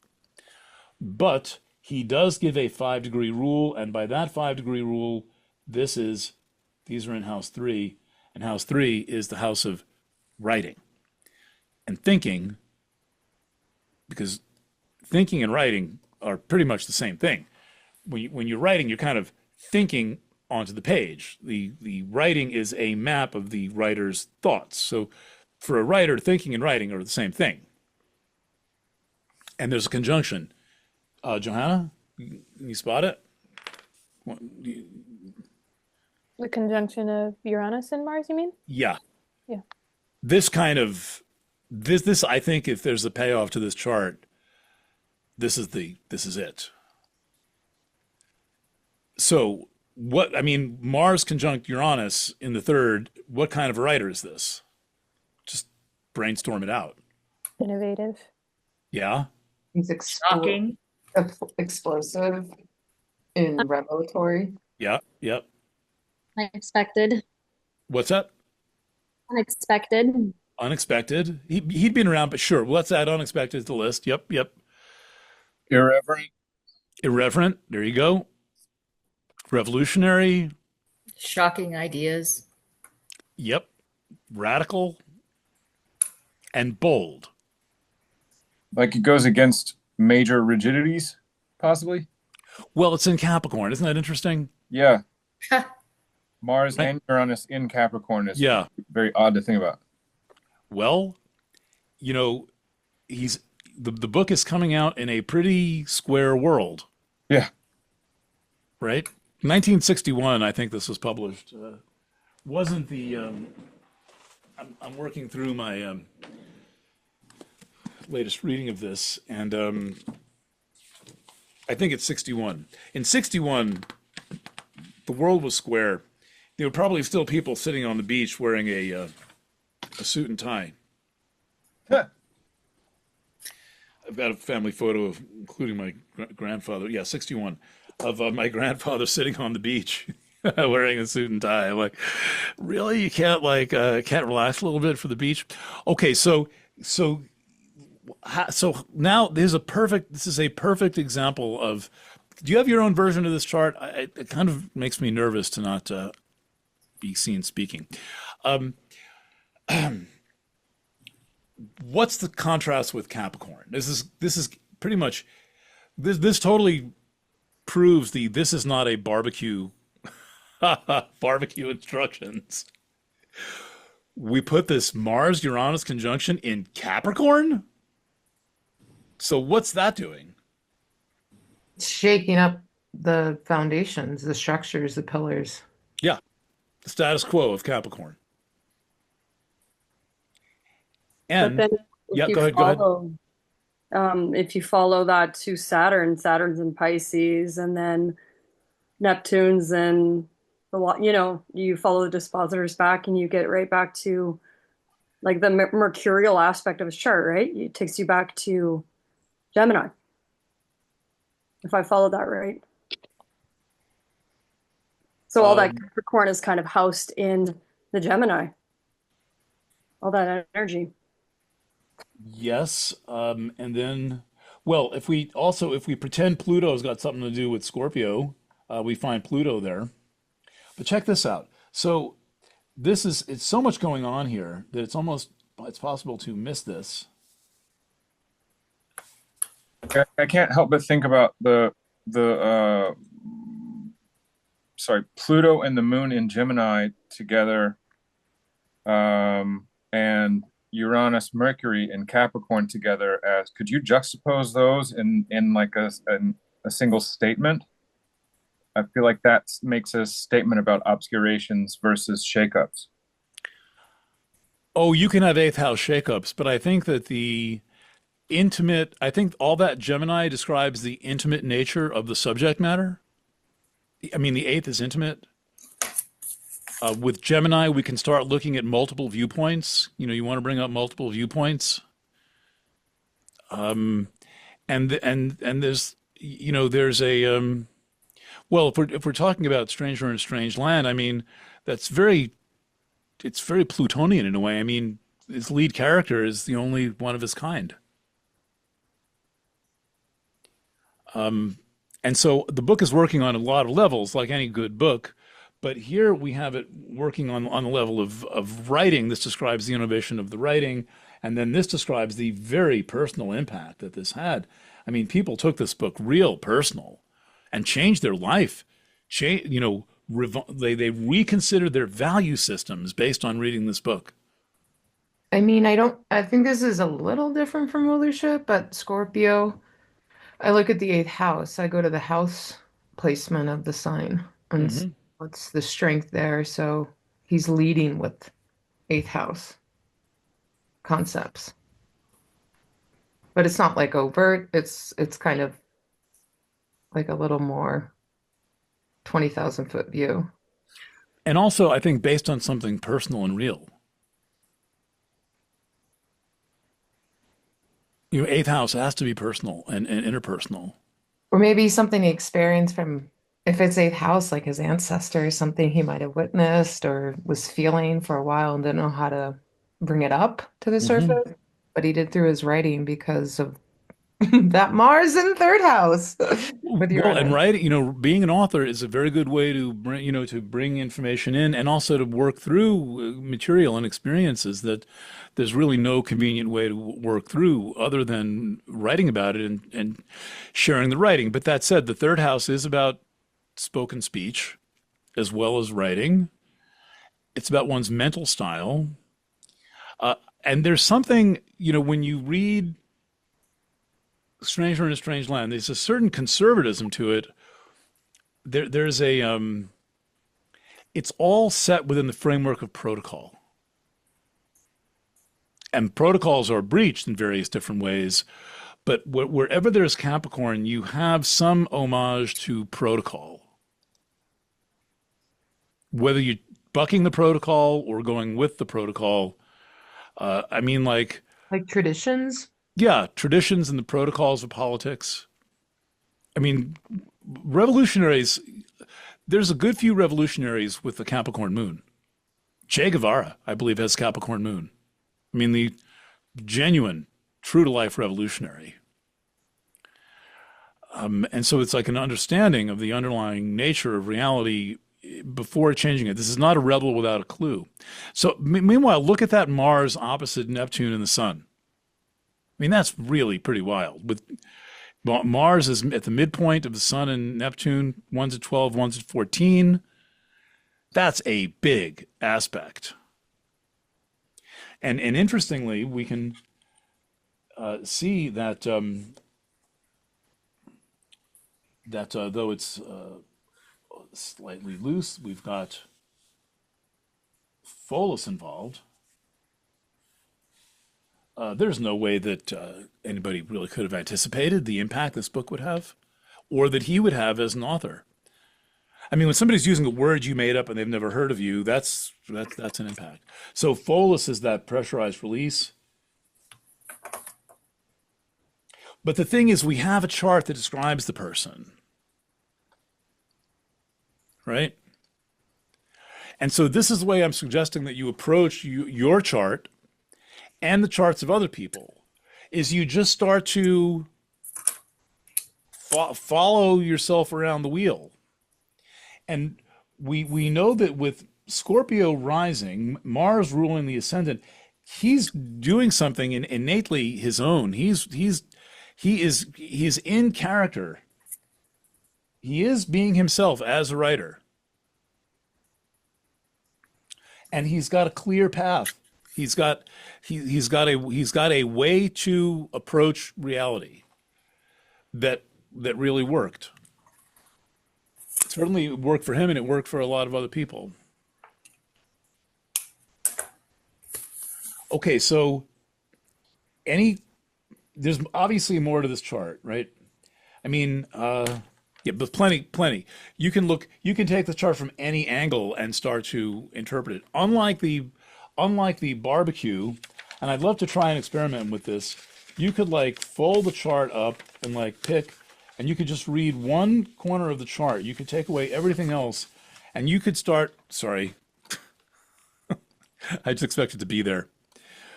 Fold the thing up, and you could work only with this information, and you could start reading this chart. Cool. Only with this. That's really cool. Right? It's not going to work too good with the barbecue, though. And this is a little more not like your second week of looking at a chart, though. Like you have to have that, like you said, that muscle movement, that backlog of charts in your head. Yes, though you can pick up the moves pretty quickly and start to fill in the blanks. Right? Because if you start to, the way to do that is it's very important not only to know when you don't know, but once you can formulate a question, you are on the way. And this is why the only stupid question is if you ask a cop if it's okay if you have 100 pounds of cocaine in the trunk. Every other question is a good question because you're formulating you're rubbing two thoughts together. That's a question. And so the way, as far as I'm concerned here, and this is speaking as someone who has a fondness for teaching journalism as well as astrology, you know that you're starting to understand something when you come up with the question. The question is evidence of understanding developing, not of not knowing. Right? That should feel pretty good, right? And try it out sometime. If you're confronted with a situation that you don't understand, you've felt this 100 times. You've felt this 100 times in your life. When you start to say, "Hey, wait a minute, what about that? What about that? That's the form the eureka came in. Is the form of what about that? What's that thing?" And with astrology, with life, you start with the literal, and then you branch your way out into the symbolic, and you just hang loose. And if having been through this class, I think that if you listen to any of my videos about mundane charts, suddenly there's going to be a new layer of understanding. And or over gradually a couple of times. And with astrology, the learning is in a layering process. I mean, it is a different kind of learning than linear learning, screw the barbecue together. And when it comes to those kind of things, I usually get help on assembling the barbecue. I'm in a situation where I've got to assemble a bunch of those bookshelves, those things that you like whack together with a mallet. I've got a friend who's a farmer who like does a lot of putting things together and taking them apart. And I knew who to go to for help assembling a bunch of bookshelves. It's not my forte, but after the third bookshelf, I'm going to be able to do it. But that's not my preferred method of like mentally approaching things, where there's like one right way to do it. Astrology gives you a lot of ways into the matrix. And so we get into Heinlein's chart. We start with this obvious thing blazing out of the ninth house. Then we look a little bit further and we notice that the ninth points to the eighth. Oh, that's interesting. And then we notice that there's something here, almost like a satellite dish, right? Which is usually a bowl of some kind. And then there's the thing above the bowl, which is gathering the condensate. He was, to be a science fiction writer, you need a lot of information. And you can see that he's drawing on many, many cultures.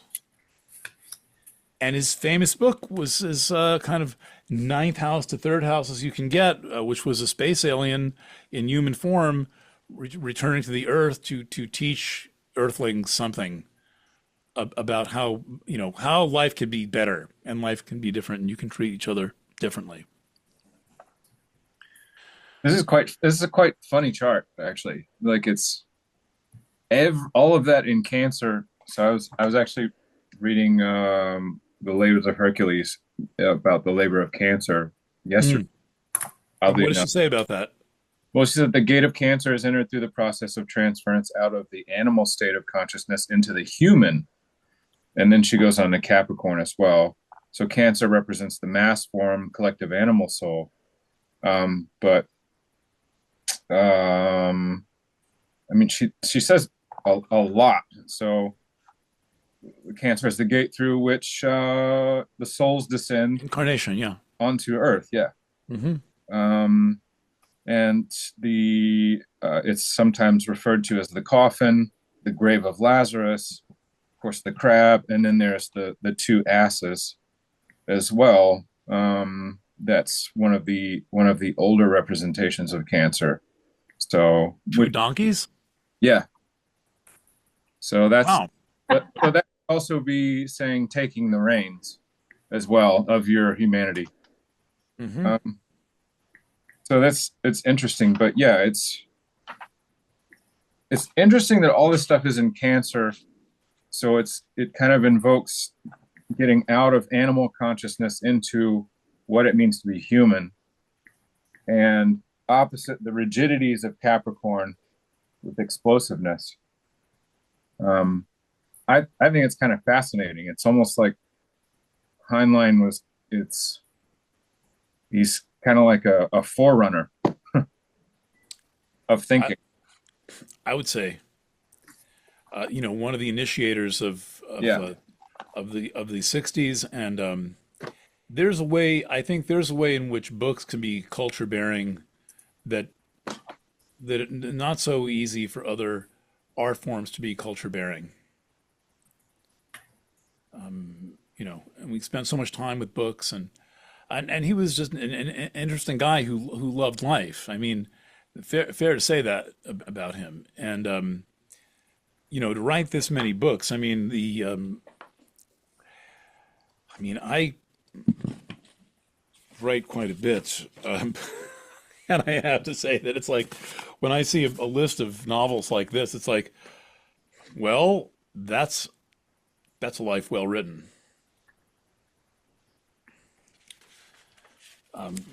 All right, so and I guess Pulp Fiction writer who became a classical author. Okay, so no, I don't think that Anne Frank's chart is it's not this simple. And I will scan these and we'll put them up somewhere, or I'll email them out so you have these versions to play with. And by all means, make your own.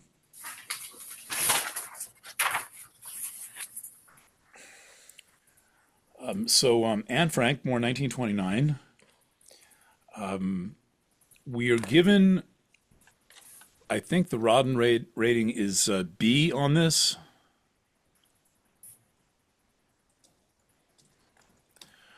Let's see.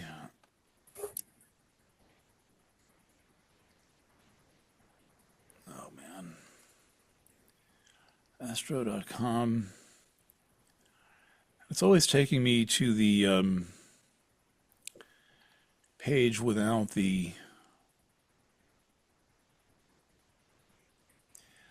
I'm pretty sure that this is data obtained from a biography. Hold on, let's see. God, Google will not take me to the front page, to the Anne Frank page. It's just taking me to the Anne Frank chart. But I'm, it's most likely to be data from a biography. But I'm always a little bit suspect of times given on the pin when the ascendant is so critical. We're 6 arc minutes in. So this, I think, leaves the question open that you take the stated time and you're just looking for arguments either way that we're talking Cancer or Leo rising. And what Lily says to do, and you may have heard the term judicial astrology, and it doesn't mean doing the astrology of Supreme Court readings. Judicial astrology is you balance. You as Lily says outright, you make a case for either side that you're arguing. So all I'm suggesting is not that she's not Leo rising. I think that given who she was, Leo rising is much more probable than anoretic Cancer rising, last degree Cancer rising. Far more so. When her hair was out here, that's always going to be, often going to be Pisces or Leo when their hair is, a big part of who they are. So we have another writer, a different kind of writer, who only wrote one book. There's hints in the text that she might be considering it for publication, that she might have assumed it would be published, which is pretty ambitious for a 13-year-old girl. And then she never lived to see it published. So it's a whole different life trajectory. But another author who is something of a household word, more so than Heinlein. Heinlein's word is a household word that some people know, but Anne Frank, definitely a household word. So where do we go? What's a good opening gambit for this chart?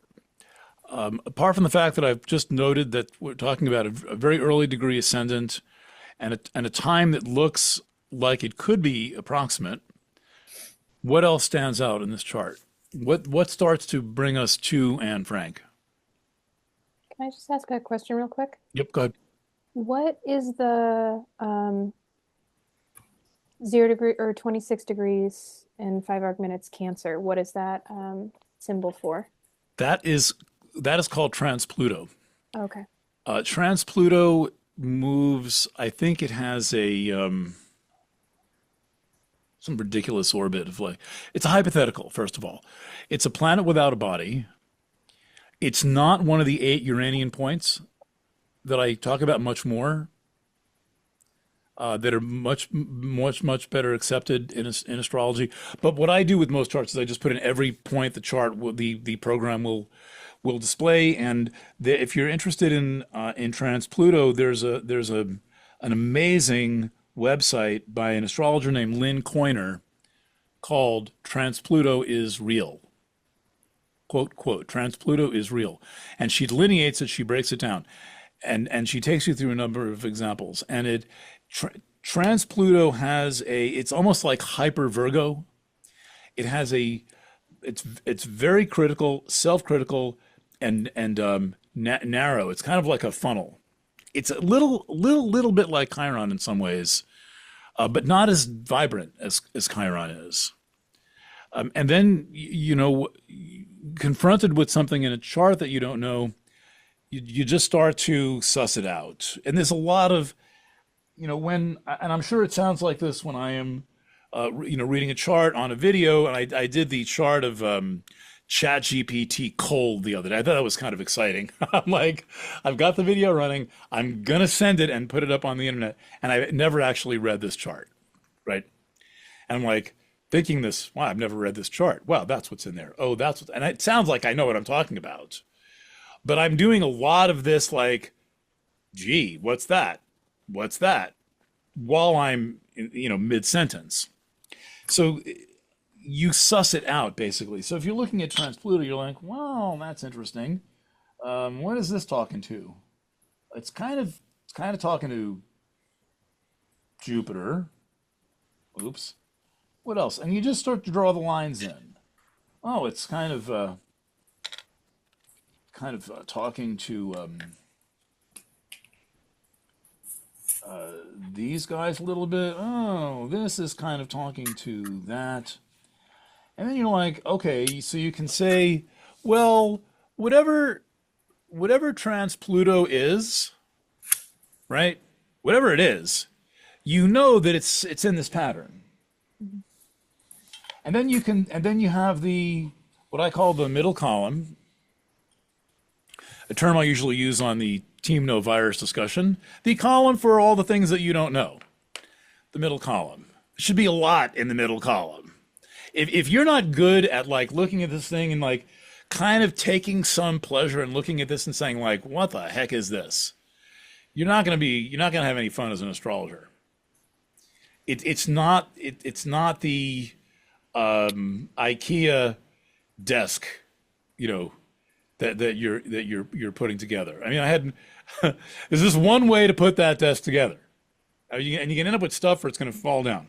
Here, it is wholesome to say, this is an interesting thing in the pattern. I'm unfamiliar with this. What is this about? And then you start noticing like all the planets you did not notice. It doesn't help that I'm reading the chart upside down.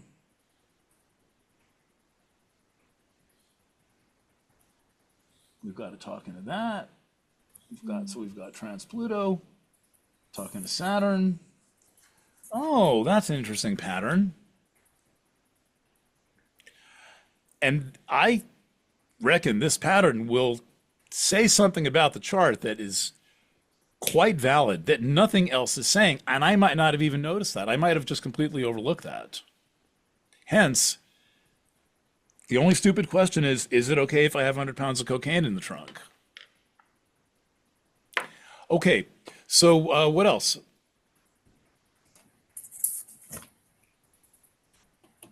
I was really drawn to all the planets at 20 degrees, the sun, north-south node, and I'm not sure what that is in the... All right, let's walk through that. Yeah. So we've got the lunar nodes in upside down, lunar nodes in Taurus and Scorpio. The nodes are always good to note when the nodes are retrograde. They usually are, but still make a mental note of that. And then what else is it? What else is it? 20 is we've got Nessus is 20. The sun and Nessus here. Nessus, yeah. Centaur. Now, when you see nodes like that, when I see nodes like that, I'm always thinking like, what's going to be at? Well, I answer my own question. There's quite a bit square the nodes here, In fact, this stellium, technically not a stellium, the moon is there. Sorry if you can't hear me when I'm turning my head. This stellium, which is not a stellium because there's a luminary in it, is square the nodes.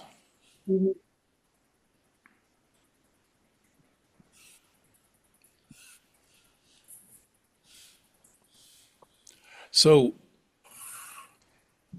the nodes are carrying a lot on their back, as was Anne Frank. Right? Here we have by all indications, this deep, serious young woman who's going to be killed in Bergen-Belsen soon after writing her book. And Diary of Anne Frank, talk about a culture-bearing book, right? This girl is carrying the Holocaust on her shoulders. So she's got a very unusual place in literary history,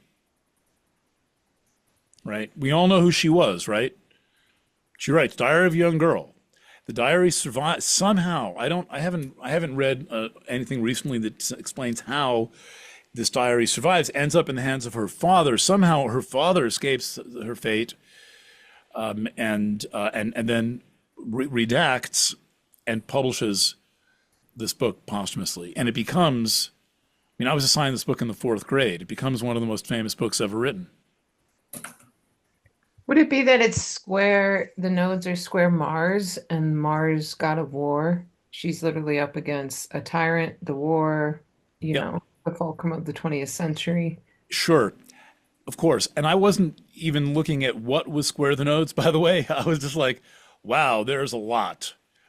Which means she's processing that. And yes, one of the realities of her life is the war, but also Mars is in the first house. Right. But the sun is in the 11th with that Mercury holding the flame to an Aquarian future. Well, first of all, she becomes a very public figure. And anything going from whichever version of house 10 you want to take, through 12 has that public figure feeling. And then you could go through each one of these things squaring the nodes. All of them are in the first house, and talk about what they each might be about. But this Moon-Neptune conjunction is not easy. She's kind of a clairvoyant in a way, and very idealistic. The thing that comes out of Diary of a Young Girl is her idealism. Who's locked in an attic who says she, fearing for her life, and she says several times she believes in the goodness of humanity. It's probably the most famous quote from Diary of a Young Girl is she believes in the goodness of humanity. And so you were asking about the ruler of the ascendant in the 11th. She becomes a public figure in the 11th, almost a cult figure. She is sacrificed. She has Vesta and Mercury. Had she survived, do we think this book would mean anything? Right? The book is meaningful because she didn't survive. Any speculation on that? Anybody in publishing or who likes to think about these things? It feels scary in that the written word was more important to survive than her. What do you mean more important? I don't know. I just had a sense when you asked that question, like ominous. Like it's an ominous statement that this young girl with the Vesta-ish right there by the Mercury is telling us about the good of humanity, but that doesn't even matter. I don't know what I'm trying to say here. It feels really dark. Dark, foreboding, an ominous message for the future. I wonder if she would have been able to get her word out because she was a female because of the times. The only reason that her book was published was because her father put it out. Yeah, that's true. And I mean, in times when it was more difficult for women to publish, there have always been staunch male allies who have done it. And you know, by the time this book is out, there are a very good few women authors. Women are graduating from top universities, and so it is more I think more the fact of her being dead that gives the book its relevance. But that was the question, whether if she was living, would the book have carried so much weight? That's what I'm saying. Obviously not. That's what I'm Because saying. Yes. she had to die for her father to carry her legacy. Yeah. And I think it's highly probable she would have become some other kind of author and scholar. I mean, she was clearly destined to be an author. And when you're 13 or 14, what do you, if you're writing, usually you're writing diaries. You're not really thinking much beyond that. And writing diaries is a great way to learn how to write. It's a great way to learn how to let go into the flow of your thoughts and all. But she was moved to do this. Now, I am made curious about this 17th degree of Gemini, because it's Mercury and it's exactly conjunct Vesta. Now, I'm not a total junkie devotee of the Sabian symbols, but when you see something like this, it's worth looking up and just getting a sense of what it is. Now, so Sabian symbols are in case you're not familiar with them, they're a degree by degree system. I'll put the book up in a second. They are they may not be the very first, but they were certainly the first popular degree system in astrology, where every degree has kind of an image or a story to it. And this degree is 17.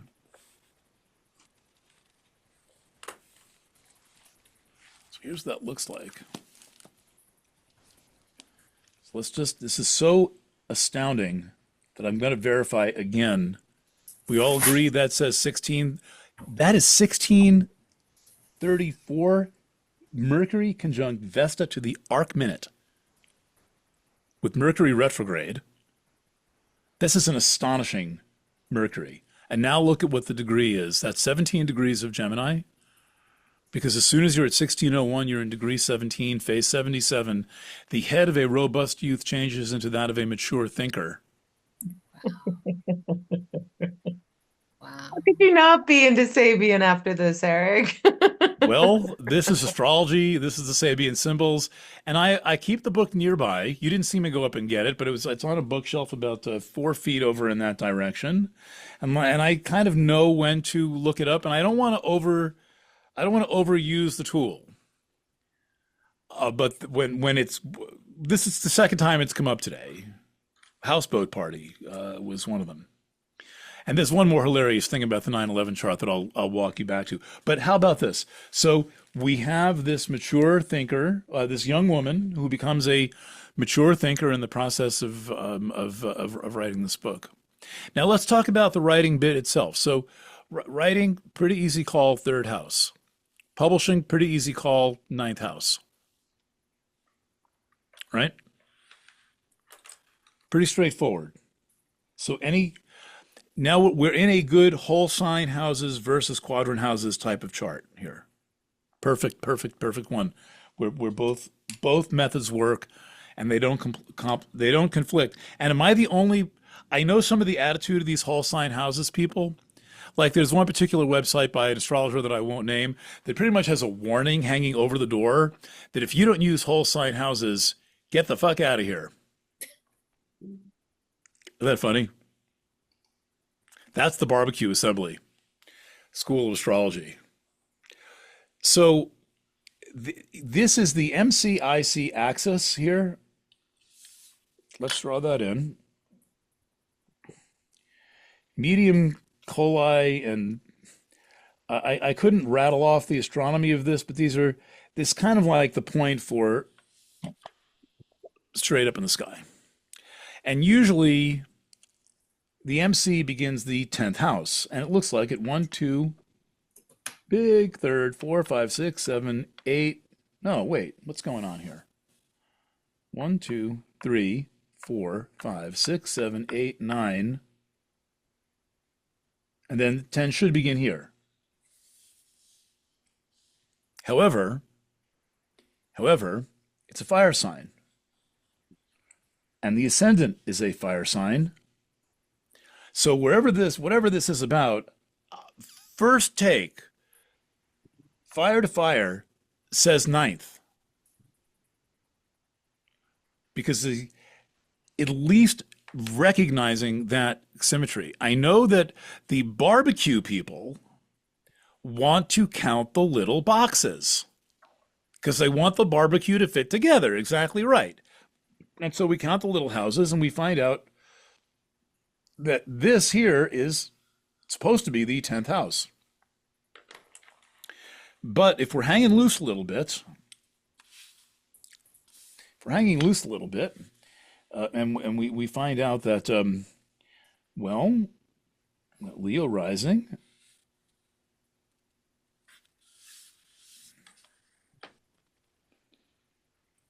that's another 10th house because it's the 10th sign. So all this Taurus becomes 10, and all this Aries, you can always read the chart again, is 9. This makes sense because of how successful she was in this work being published. She personally didn't succeed, but the publication certainly succeeded. And this is a challenging, important, culture-bearing book that I am sure inspired many, many young women to be writers. Many, more than Anais Nin. You can relate to Anne Frank. Almost anyone can relate to Anne Frank. That's so interesting. So that's her appeal. And I wouldn't call her campy, but in a way she is. She's like super duper down to earth. I mean, and her.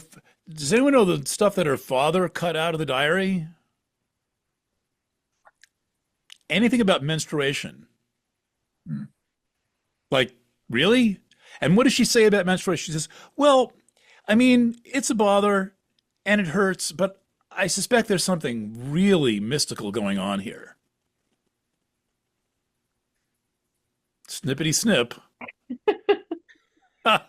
Not revealing the terror of the Nazis, but how powerful fertility is. Got it. Well, how powerful how connected she felt as a woman. The book is not about how terrible the Nazis are. The book is about her surviving. I mean, it's a little bit like the film Life is Good. Has anyone seen this? Yeah. I would add this on my short list of films that have changed my life. Life is Good. Absolutely astounding film about concentration camp. Joy. Hello. Yeah. Oh, hi. Yes. Yeah, and kind of in a similar vein, rather than saying that it was dark, and I do understand that observation, I would also say that, and I'm looking, and because I'm not very skillful yet in reading charts, if you could help me see, there must be something in there that is transcendent, that transcends that darkness, because she was so filled with hopefulness and with a sense of exuberance and joy. And I'm just wondering, is there a way to see that somewhere in there? Is that an Aries? Yeah, is that Jupiter at the top?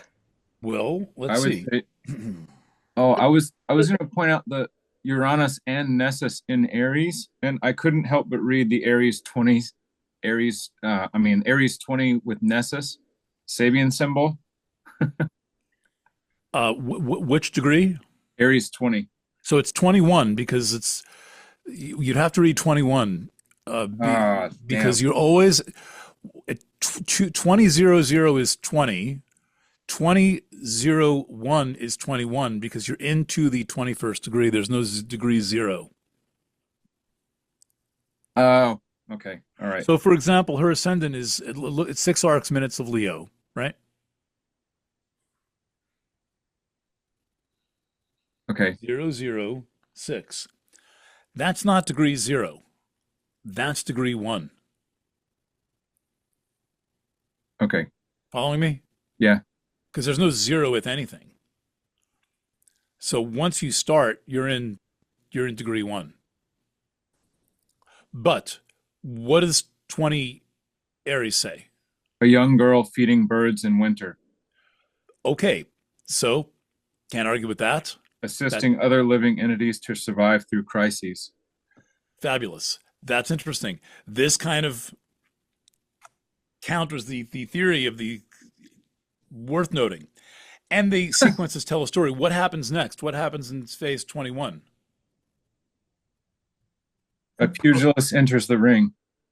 Pugilist, a boxer. Yeah. Okay. Well, will to power. Yeah, I mean, this talks about her Mars in the first house, but I think that in terms of her idealism, that's easy to see in the Moon Neptune conjunction. It's naive, it's idealistic, it's spiritual, it's self-creative. It's in the first house, and so here she is, kind of a war. That sequence of like girl feeding the birds and pugilist entering the ring is also told here. We've got the girl feeding the birds with Moon Neptune and the pugilist entering the ring with Mars and Leo in the first house. She's certainly kind of a fighter, you know, in her own very good-natured way. No one has seen the film Life is Good? Yes, Life is Beautiful. Life is Beautiful. Beautiful. Yeah. Yeah. Life is Beautiful. Apologies. And just on a personal note, yes, I saw that with my ex-husband in New York City, and we had one of the most memorable arguments of our marriage afterwards because he did not care for the film. What was the controversy? You mean in his mind? Yes. Well, that he was a Romanian who grew up under Ceausescu may have influenced him somehow. I'm not sure. I'm sorry. I'm just going to be blunt and say I think that he had some anti-Semitic issues going on that I wasn't completely aware of till that time. But I'll never forget the final scene in the film when is it Roberto? I can't think of the actor's last name, but the actor who portrays the main male figure, and isn't he walking off in a comical manner, knowing he's going to be assassinated or murdered, but he's performing for his child in a joyful way. Yeah, anyway, it's very powerful. Mm-hmm. Yeah. So there's a similar theme there, and another. Jojo Rabbit, that's about the young kid who has Hitler visits him as an imaginary friend. Yeah. Be interesting to contrast Jojo Rabbit with Diary of a Young Girl, because they're protecting a young girl. That Jojo's dilemma is that he's got this girl posing as his sister is like living in the attic, like in a crawl space. Another brilliant film, Jojo Rabbit, I think it's called. And the outtakes are very good, and it's some of the best child acting ever. All right, so one of the things about this chart is that it is very powerful in the public quadrant, which I think runs. The ninth has a public overtone; it's international, but then we've got all of this in the 10th, all of this in the 11th, and then Pluto in the 12th in Cancer. And what's interesting is when you look through, like if you've got a program that has a chart file and you can just scan through the charts of a lot of famous people, 10th house is said to be about fame, but there's a lot of really famous people who have the most boring 10th house. So there's got to be something else going on. But in her... Chiron at the 12th? Well, yes, Chiron's up there, conjunct Venus. The 13th, the 12th, 13 in Sabian is a porter carrying heavy baggage. Yeah. Self-mobilization for social advantage. Sure. I'm not sure she was gaining social advantage. I think she was just following her dharma. And there's a lot of leadership by example in that Taurus 10th, and she's teaching values, right? Bob Dylan has a chart like this. It almost looks like Bob Dylan's chart, but Bob Dylan puts all this stuff kind of into the seventh. Great chart to look at. I did it on the show last week. I never published the annotated version. If I find it, I'll switch it out. But we're still not at writer yet. Writer, third house. So what's up? What do we're not finding very much here, right? If we use Virgo as the third house, not much going on there. Nothing. Start to put in asteroids. We've got a big question mark of the quadrant house, third house. But if we count Libra as the third house, the part of fortune is there. Now, I'm not the world's biggest reader of the Arabic parts. The Arabic parts are, what you really are supposed to do with them is you take that position and you move it to the first house and you start over again. This is actually what the Arabic parts are supposed to be used for, back from the old days, like the toga days. But we see here that she certainly has fortune on the third house, and it turns out that was really her only fortune. And here's where, if you're looking at the chart and you're finding that the a certain house method is stumping you, try a different method. And we find this very prominent part of fortune, plus it's on the IC, her writing is her home. Even though this is the third has a home quality to it also. The neighborhood, the immediate vicinity, who you know in your neighborhood. Now, this gives us a proposed third ruler of Venus. We follow Venus, we end up with the most elevated planet. And she becomes famous as a writer and only as a writer. So it's a little bit of a stretch. And she had the seeming fate that she had, and we don't know what would have happened if she had lived. I think had she lived, she would have likely been an incredibly influential philosopher and thinker. Had she survived all of that, we would have had someone, more along the lines of Elie Wiesel or someone like this, Kurt Vonnegut, who in another part of Germany is living through the bombing of Dresden. She was in Netherlands. She was a Dutch girl, I believe. But so, around the corner, we've got Vonnegut in a slaughterhouse, walking out of the Holocaust, surviving the carpet bombing of Dresden, who also emerges as one of the most influential writers of the century. So I think a somewhat perplexing chart, but still it fits her, right? Do we agree that there's something here that fits her? Yes. Right? Is anything missing? Like any big question? We haven't accounted for the sixth. I mean, I think that Neptune conjunct Moon in the first is hot diggity. Yeah. Yeah, it's pretty much her personality. Right. Could you Is comment? that, Oh, sorry. go ahead, go ahead. Or Pallas Athene too, is that conjunct the midheaven or the in the not in the whole sign houses, but that could also be kind of like the image of someone mentioned it earlier, like what would how would like this positivity project itself? Yes. It's wisdom. I would say wisdom. Yeah, wisdom and artistic ability with her writing.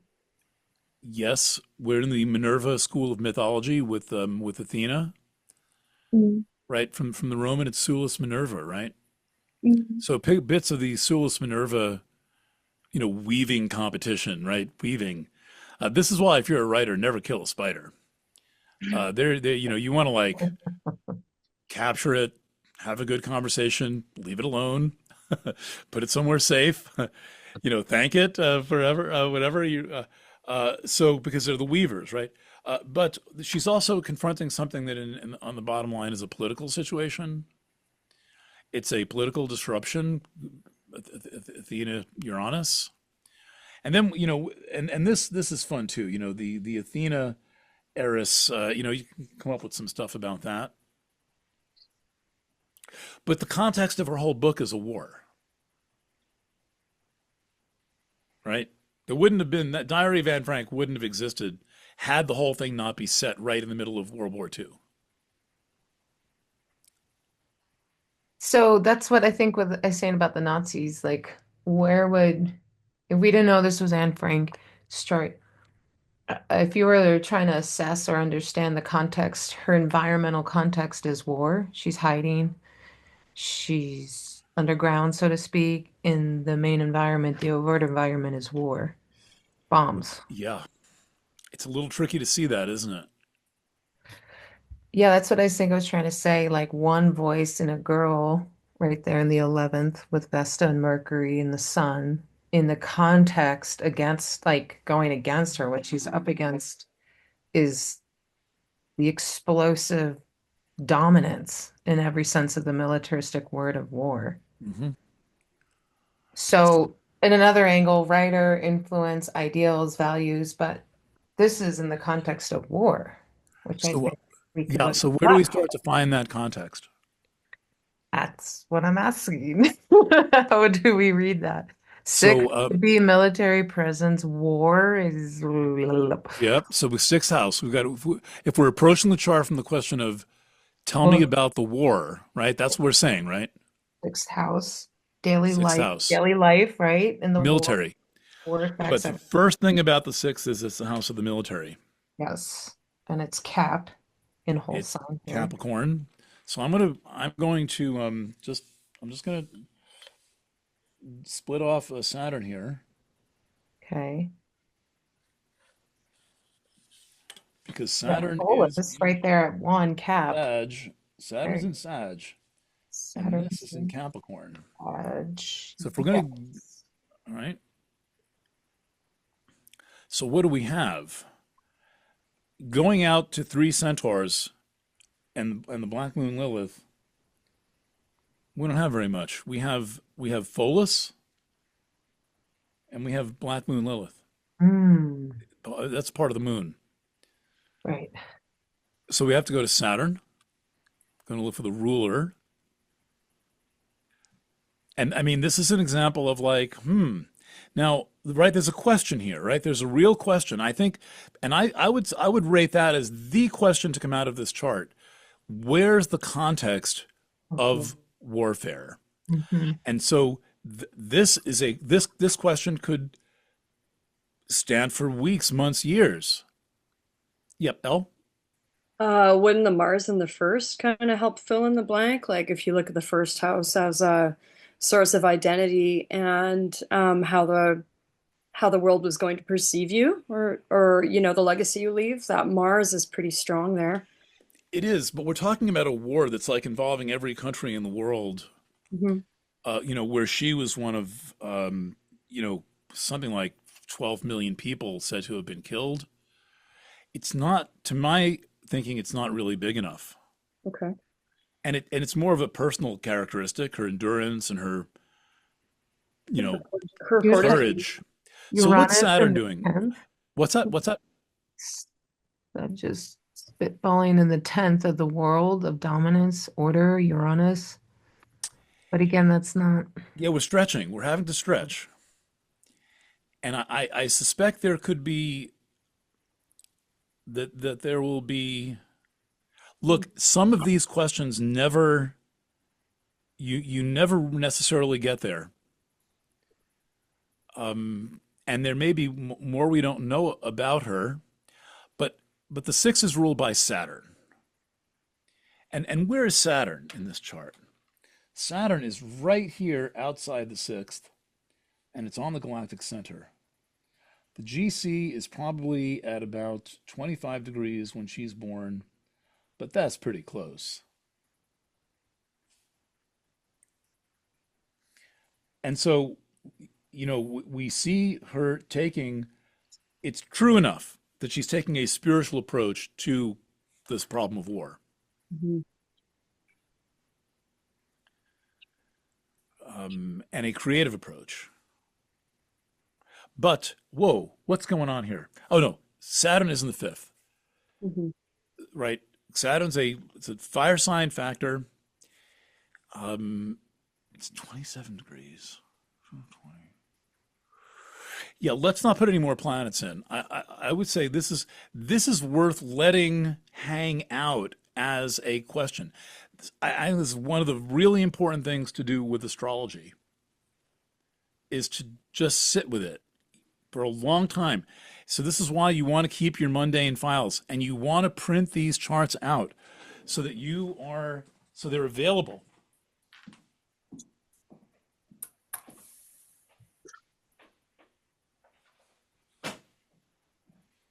This is my mundane file that I've been slowly accumulating over the past year or so, because I always print my charts out, and I do all these news charts. And so when I am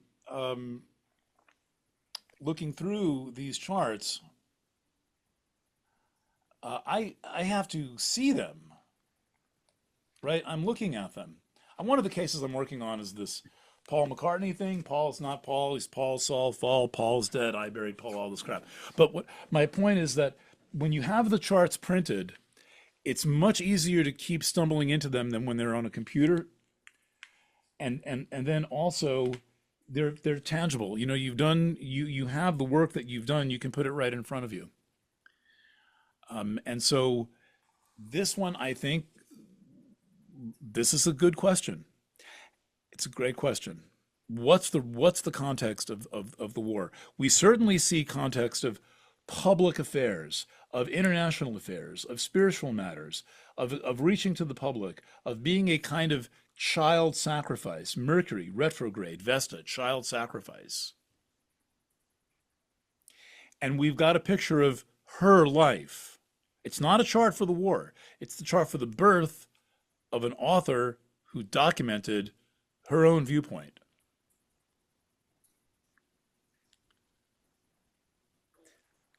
And I think a great question. And it's in some ways a mundane astrology question, as much as it is a natal question. So, any other thoughts on this chart?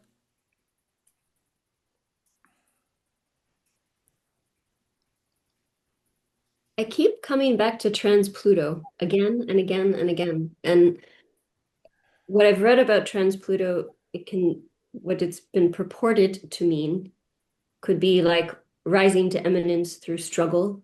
But it goes beyond Pluto. It's almost like the divine mother, like in Sanskrit, Parvati. Yep. It's taking a very, very, very broad view. And then I don't know what the aspect is. I'm kind of new at reading these charts, but Saturn's at 27, trans Pluto at 26. It's like, I want to say like the limited capacity to be creative in bringing forth a really important human message. Well, I think you're onto something.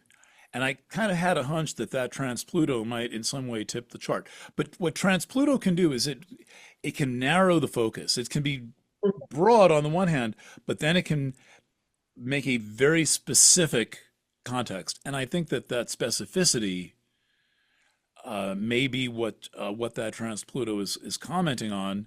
And then then there's more of a, we get more context in when, for example, we see the extent of this aspect pattern. Jupiter, that includes a Jupiter Saturn. Now again, it's separating Saturn. Jupiter is anaretic. It's in the very last degree. That's tricky to have anything in the very very last degree like that. Look at it; it's 3 arc minutes out. But this in many ways is a major structure in this chart: Saturn, Jupiter, trans Pluto, Moon, Neptune. Okay. And this seems to be the main structure holding the whole chart up. And of course, because it's a personal chart, the context of the war is going to be a personal context. And she kind of is bigger than it. Right? And she certainly responded to her calling. Her dad played his role. But I think that, her message is certainly bigger than the war itself. And also, I mean, she so much of what she wrote was about her own interior world, her own personal experience, even in that constrained environment. Yep. She talks about when she got her first kiss, and she had pictures of movie stars taped up on the wall. Her world, in some respects, was that apartment. It was a small world that Yes. she made large. Yes. Pluto 12th Cancer. Right? I mean, this describes her intensity, her walk along the edge. So it's a complicated chart, right? It's not yielded secrets as easily, for example, as the 9/11 chart and as the Heinlein chart. And this makes me very curious about her and who she was. And I might not read the diary again. I read chunks of it in the 4th grade. I didn't read the whole thing, but I might not. It's not on my agenda. But someone could read it. Someone here, I'm sure, in this group, someone's saying, "I got to read this thing." Well, you could read it and then send a book report in, because I suspect that we'll learn a lot more from reading it. And by the way, I mean, Pholus on the 6th here on the Aries point, making some aspects. It is not just Pholus. This is Pholus with Eris. That's certainly a military context, because Eris has a military, subversive military, and then Pholus just is, out of control, and it certainly seemed to be an out of control situation, and all the trust issues of Black Moon Lilith. The thing that you can't, when you do the actual Black Moon Lilith, it's just all over the place. It changes. I use the mean, which tells you more or less where the the moon is going to be at apogee. It's the apogee of the moon. Okay, so good work on this. Now, you see, I hope what you've gotten here is an approach to just starting to work on the chart. Right? How do you even begin? And you can go one house at a time. You can go one planet at a time. You can see an aspect and you can just wonder what that aspect in any chart is. And then you start to, sorry about that, you can start to look, in my video, the newest one came out about maybe a month and a half ago of astrology books. There's a couple of books that I think are dependable for where to start on an aspect. And I really don't like digital sources. I just, unless I already know the author, and preferably the author is old, I'm very untrusting of astrology that has grown up particularly in the digital environment. It is not done this carefully. And I will tell you, there are very, very few astrologers who are working this methodically, this carefully. Right? I call it Instagram astrology. It just Yeah. tells you what you want to like. It's like Pinterest boards. Right. And this requires thought, it requires patience, and requires not knowing. You have to be good with not knowing for a while, and you think, well, whenever, find out when you find out when you find out. But if I find that if you approach questions of some nature, vocalizing your question with sincerity, you find out what you need to know. Now, it also helps to we're talking about incidents that are 9/11 somewhat remote, but it affected everyone. And I chose authors who had personal impact on people, who's in some way they're likely to have helped people redefine their reality. To see this. One little joke out of the 9/11 chart. Just have a little astrological humor. There's an asteroid in here, and it's at 14 and change, conjunct Mercury and the ascendant. Sauer, Sauer, is conjunct the winged god and the ascendant at the moment of the impact. So Sauer's a river in Belgium. It's also a gun manufacturer. None of those work too good. Who's it actually named for? It's named after an astronomer named Carl Sauer. What did Carl Sauer spend his life doing? Plotting the trajectories of flying objects. Sauer sat around and figured out how to land a spacecraft on XYZ comet or asteroid. He was a flight dynamics engineer. And hilariously, after I figured that out, I wrote an article about it. He gets the article. I never talked to him. I could not get JPL to let me contact him. I tried. They're like, well, it's like super national security secret. Yeah, sure. Okay. So he responds in an article. He says, I'm finally famous. The crazies, me, the crazies are saying that this has got something to do with 9/11. This ends up getting into his official obituary. So it is now part of Carl G. Sauer and astronomical JPL history that this asteroid was rising. What does it tell you? The named asteroids are interesting, but this is just like, you got to be kidding. You got to be kidding. And then the fact that he gets the article and is essentially mocking me, it was great fun. It was just like, as a writer, you live for this shit. Who knows this except maybe you people, and somebody, is going to be some doctoral student's going to be looking at this. But and then I asked when I interviewed Alan Stern, the guy who got allegedly, and I think it's probably true, got the camera to Pluto. At one point, because I'm trying to find out, well, what became of all these equations? What of this lifetime of work? And he probably developed methods. The methods were probably remembered. And I asked Alan Stern, this guy who got the camera to Pluto, like, did you have anything to do with Carl Sauer's calculations? No. Okay, next question. I didn't like that. Absolutely not. Yeah, you never know, right? He might have like the notebook. He might sleep with Carl Sauer's notebook under his pillow, for all you know. So, all right. Any thought? We've gone over. I figured we might. Any thoughts, questions, ideas, and anything here we want to? When's the next class? It is in July, and I'm going to do a series of. Well, I'm going to weave a tarot card class in there.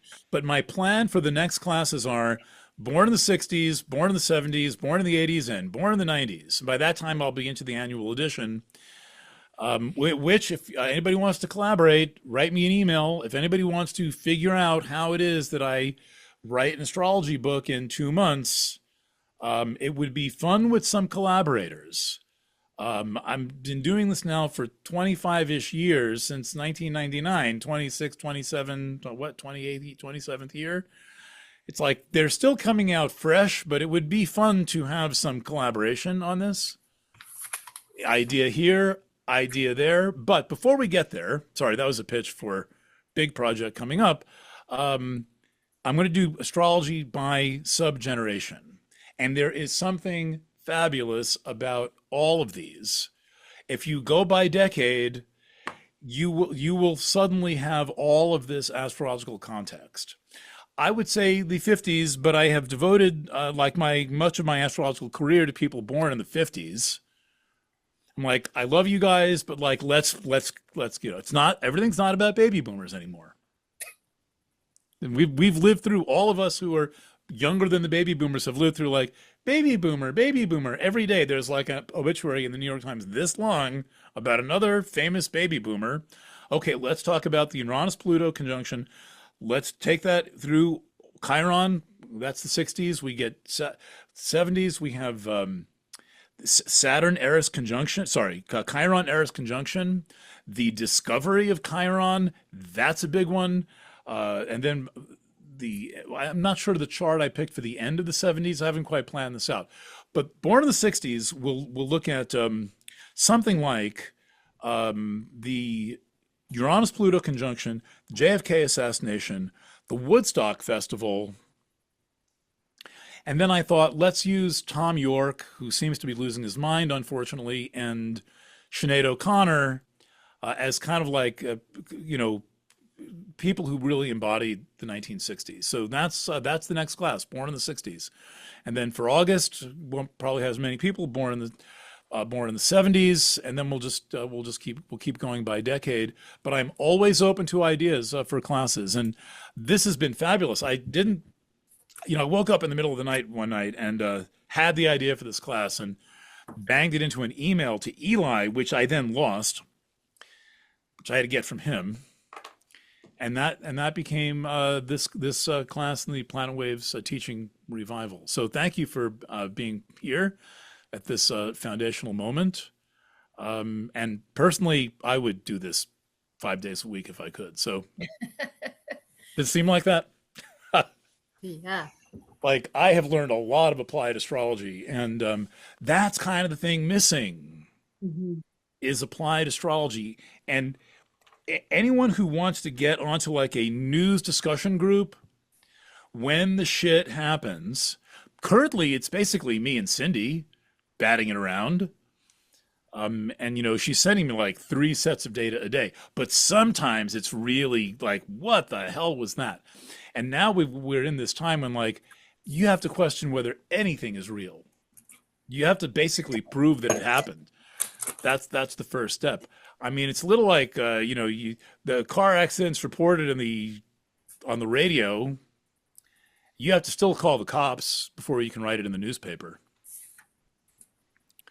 Because the radio could have made it up, right? They might have gotten it wrong. So you always call the cops. Did that happen? Send me a copy of the accident report. So we are now in the like, send me a copy of the accident report and scrutinize the video and find somebody at the scene. I mean, I was ready to hire an airplane to fly over East Palestine because I was getting kind of beaten. Like when I get into that shit, there's a lot of like Carl Sauer thinks I'm crazy. He was kind of kidding. But crazies come out and they're like, no, it didn't happen. It didn't happen. It didn't happen. So I'm like, you motherfucker, it didn't happen. All right. I start calling around to charter a plane to fly over and get my own photos of the rail cars piled up. Finally, I found someone who had land right on the railroad tracks. And I interviewed him sufficiently and other people. I'm like, I don't have to go. This actually happened. I'm not going to drive there. I would have driven there. I don't want to get dioxin on my tires or my lungs or my boots. So hence the airplane. And this is why you guys pay me for this shit. So I have $1,000 to waste. But I didn't waste that $1,000. And I was convinced that there was a train wreck in East Palestine. But that's what you've got to do now. You've got to... I start calling people up. I call fire department, Chamber of Commerce. It's crazy. This is the era of the deep fake. So several invitations there. born in the 60s, and then anyone who wants to jump in on a mundane astrology discussion, it's conducted by email. If there's a big event and there's 4 or 5 people, there'll be quite a few emails, so you keep it in one thread, and generally an invitation. I mean, this is pretty much what I do. I mean, I have other things I do. I can go to that computer back there and edit my photos or whatever, and once a year I play my piano, but do a lot of mundane astrology. And if this turns you on, and you find this is really good if you are interested in the world. Mundane astrology is if you're curious about the world. It's not so much about you and why you feel the way that you feel and tell me about my mommy and my daddy. You got to go through all that. But here, this is dad stuff. Now we are outside the garden walls. We are outside the garden gate. We're in the big scary world, and we take this shit on, basically. So, invitation. You know how to find me. Any other thoughts, questions, ideas? I just wanted to point out one thing. I could be way off here.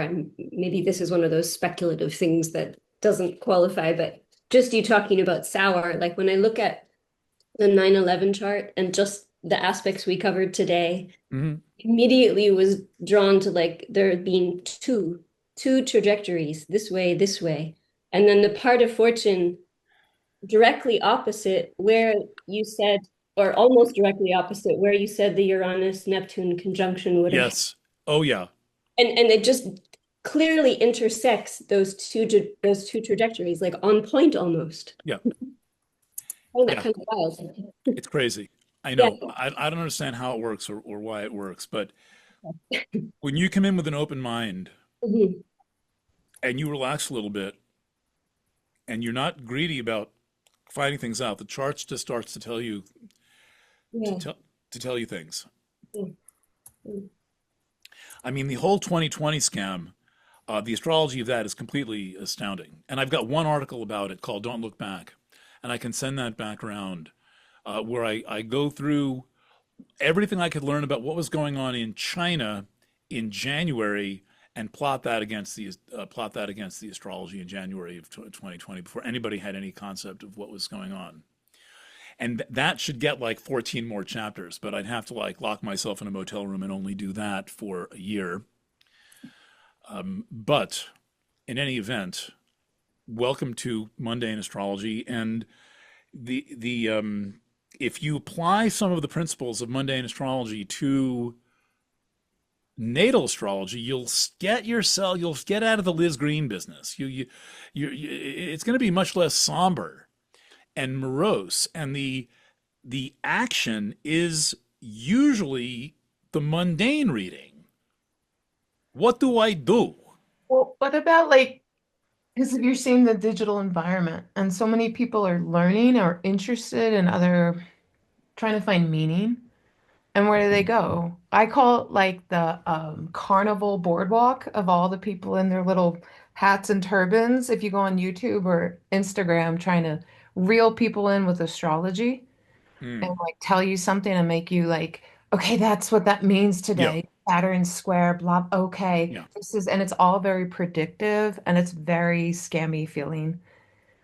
I'd be interested in somewhere of how the influence of celebrity and social media in the facade of being filtered reality, and then people transposing their own meaning within their life instead of being in their life. So I don't know. I mean, I only kind of parallel with that with big celebrity. And I know what your feelings are about sex scandals and aspects of that. But again, I just think that there's that concept of identity, that huge idea of identity filtered through literally the filters of social media in this digital environment. And so many years ago, we always said it's not real unless it happened on Facebook. And that's really scary. Well, I'm sorry, I missed a couple of words. It didn't really happen unless it's on social media. Yeah. Yeah. And so then that was a joke, and now it's not a joke. And it's very scary about what's real and what's not, and everything's deep fake and with AI. Yeah. So it's interesting because I signed up for your class, Eric, because I've been following you since you wrote in the chronogram in New Paltz 24 years ago. And so I knew you were a person who lived a life and breathed. But on social media, it's so funny with the algorithm. It'll be like, or comment, and then I'll have AI inbox me saying, sign up for this astrology course. And I'll prompt them with specific questions. Yeah. Okay, when do we meet? Okay, what is the context of the class? And it'll be clearly like, oh, are you interested? Did you want to sign up? I said, tell me about your background. What books do you read in astrology? And it's AI. It's all prompted AI to learn about astrology. And that's when I was like, we are in really scary times. Yeah. Oh, So, and the people who think that AI could read astrology when astrology is not about planets and aspects, it's about the human condition. That's like the complete fallacy of using a calculator, basically using a calculator. yeah, and then it's a lot of soul.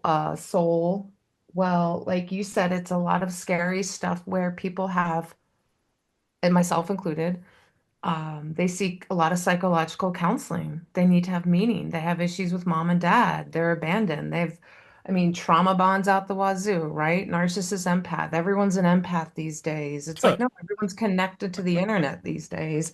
Like Yeah. the oversaturation of I'm just highly empathic. It's like, no, you have unresolved trauma and you don't have boundaries. And it's like then a lot of these astrologers put a cap on, and it's very dangerous in psychological like understanding. And so I can always tell when someone knows astrology and feels and understands it, like through this of reading literature versus like, oh my God, Mars is in Leo right now. Do you know what that means? Like, like I don't know. So I'm just wary that I know it just blows my mind that someone like you, but it also understands in through digital media, you're not as popular or congruent because you have to pause and think and read a fucking book. Yeah. And so, Yeah. yeah, so I don't know. I'd be interested more in unpacking mundane astrology around astrology of the internet, like how shitty and stupid it is and how influential it's becoming and then juxtaposing that with a lot of this narcissistic healing, trauma abuse, family of origin traumas, like psychological analysis that is all really so superficial and missing a mark. It's like I did in the chat GPT video from a couple of days ago, yeah, that was intense. I have this chart. Uh-huh. So Okay. I collect these charts that I Right. think are that are important charts of the digital revolution. So Mhm. ARPANET is the first transmission over what became the internet. And I use that for context in the chat GPT chart. But the Sputnik chart is incredible. How about this one? Oh, whoa. So one of the first electrical appliances was an electric chair. Oh my God. And this is a fucking creepy chart. That's why it is in the the creepiest charts in history folder. And it's not lacking. We're not skimping. We could make money recycling these things. One thing, here's the Sputnik chart. How about why does everyone think they're an empath these days? Is the question. Well, hey, Allie, they think they're an empath because their central nervous system connects Right. to every other person and every other device on the planet. Right. So this is the anytime the central nervous system, anytime the electronic media expands, so too does the central nervous system. And this is essential to McLuhan's theory of electrical media, is that it's an extension of the central nervous system. Mm-hmm. And this chart took a little work. You had to find the coordinates of the Balancor Cosmodome in Kazakhstan, and and get it right. But we got it. And it too is 30 Cancer rising. Whew. Which one? It's ARPANET that is 30 Cancer rising. So you start to become like a newspaper editor. Mm-hmm. You know, when the Cub reporter covering Warren says, "Who was the mayor in 1974?" and the editor says, you start to remember all this stuff. Sputnik, I am pretty certain this is one of the key digital charts, even though it's not a digital instrument. And also ARPANET shows up 30 degrees Cancer rising. Mm. This first camera put in orbit, or radio, whatever, same concept, put in orbit.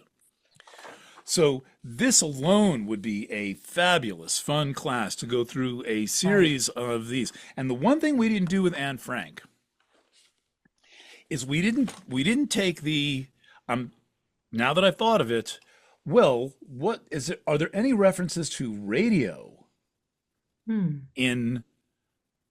the diary of Anne Frank? This is probably easily searchable. Someone in this group is going to read it. Do they listen to the radio? Because this here, Eris at 2 degrees, 3 degrees of Aries conjunct Pallas Athene. This is the radio era. World War II is really the, well, World War I was pretty darn radio too, but World War II, absolutely the radio war. You know, as McLuhan said, Gandhi, Hitler, and FDR are all products of radio. Nobody likes to hear this, but they were all created by the same thing. And so here she is in the very first moments of Eris and Aries. So this provides context. And as you can see, for a thing that only has as many letters as a paragraph of the New York Times, God damn, you couldn't take a paragraph of the New York Times and have this conversation about it. What's going on here? How can this thing provide so much information? It's really one of the great mysteries of astrology. And I think I mean, it never gets boring. I mean, I'm a restless person. And I've been getting up every morning now for like 32 years and doing this. There's not a boring day doing astrology.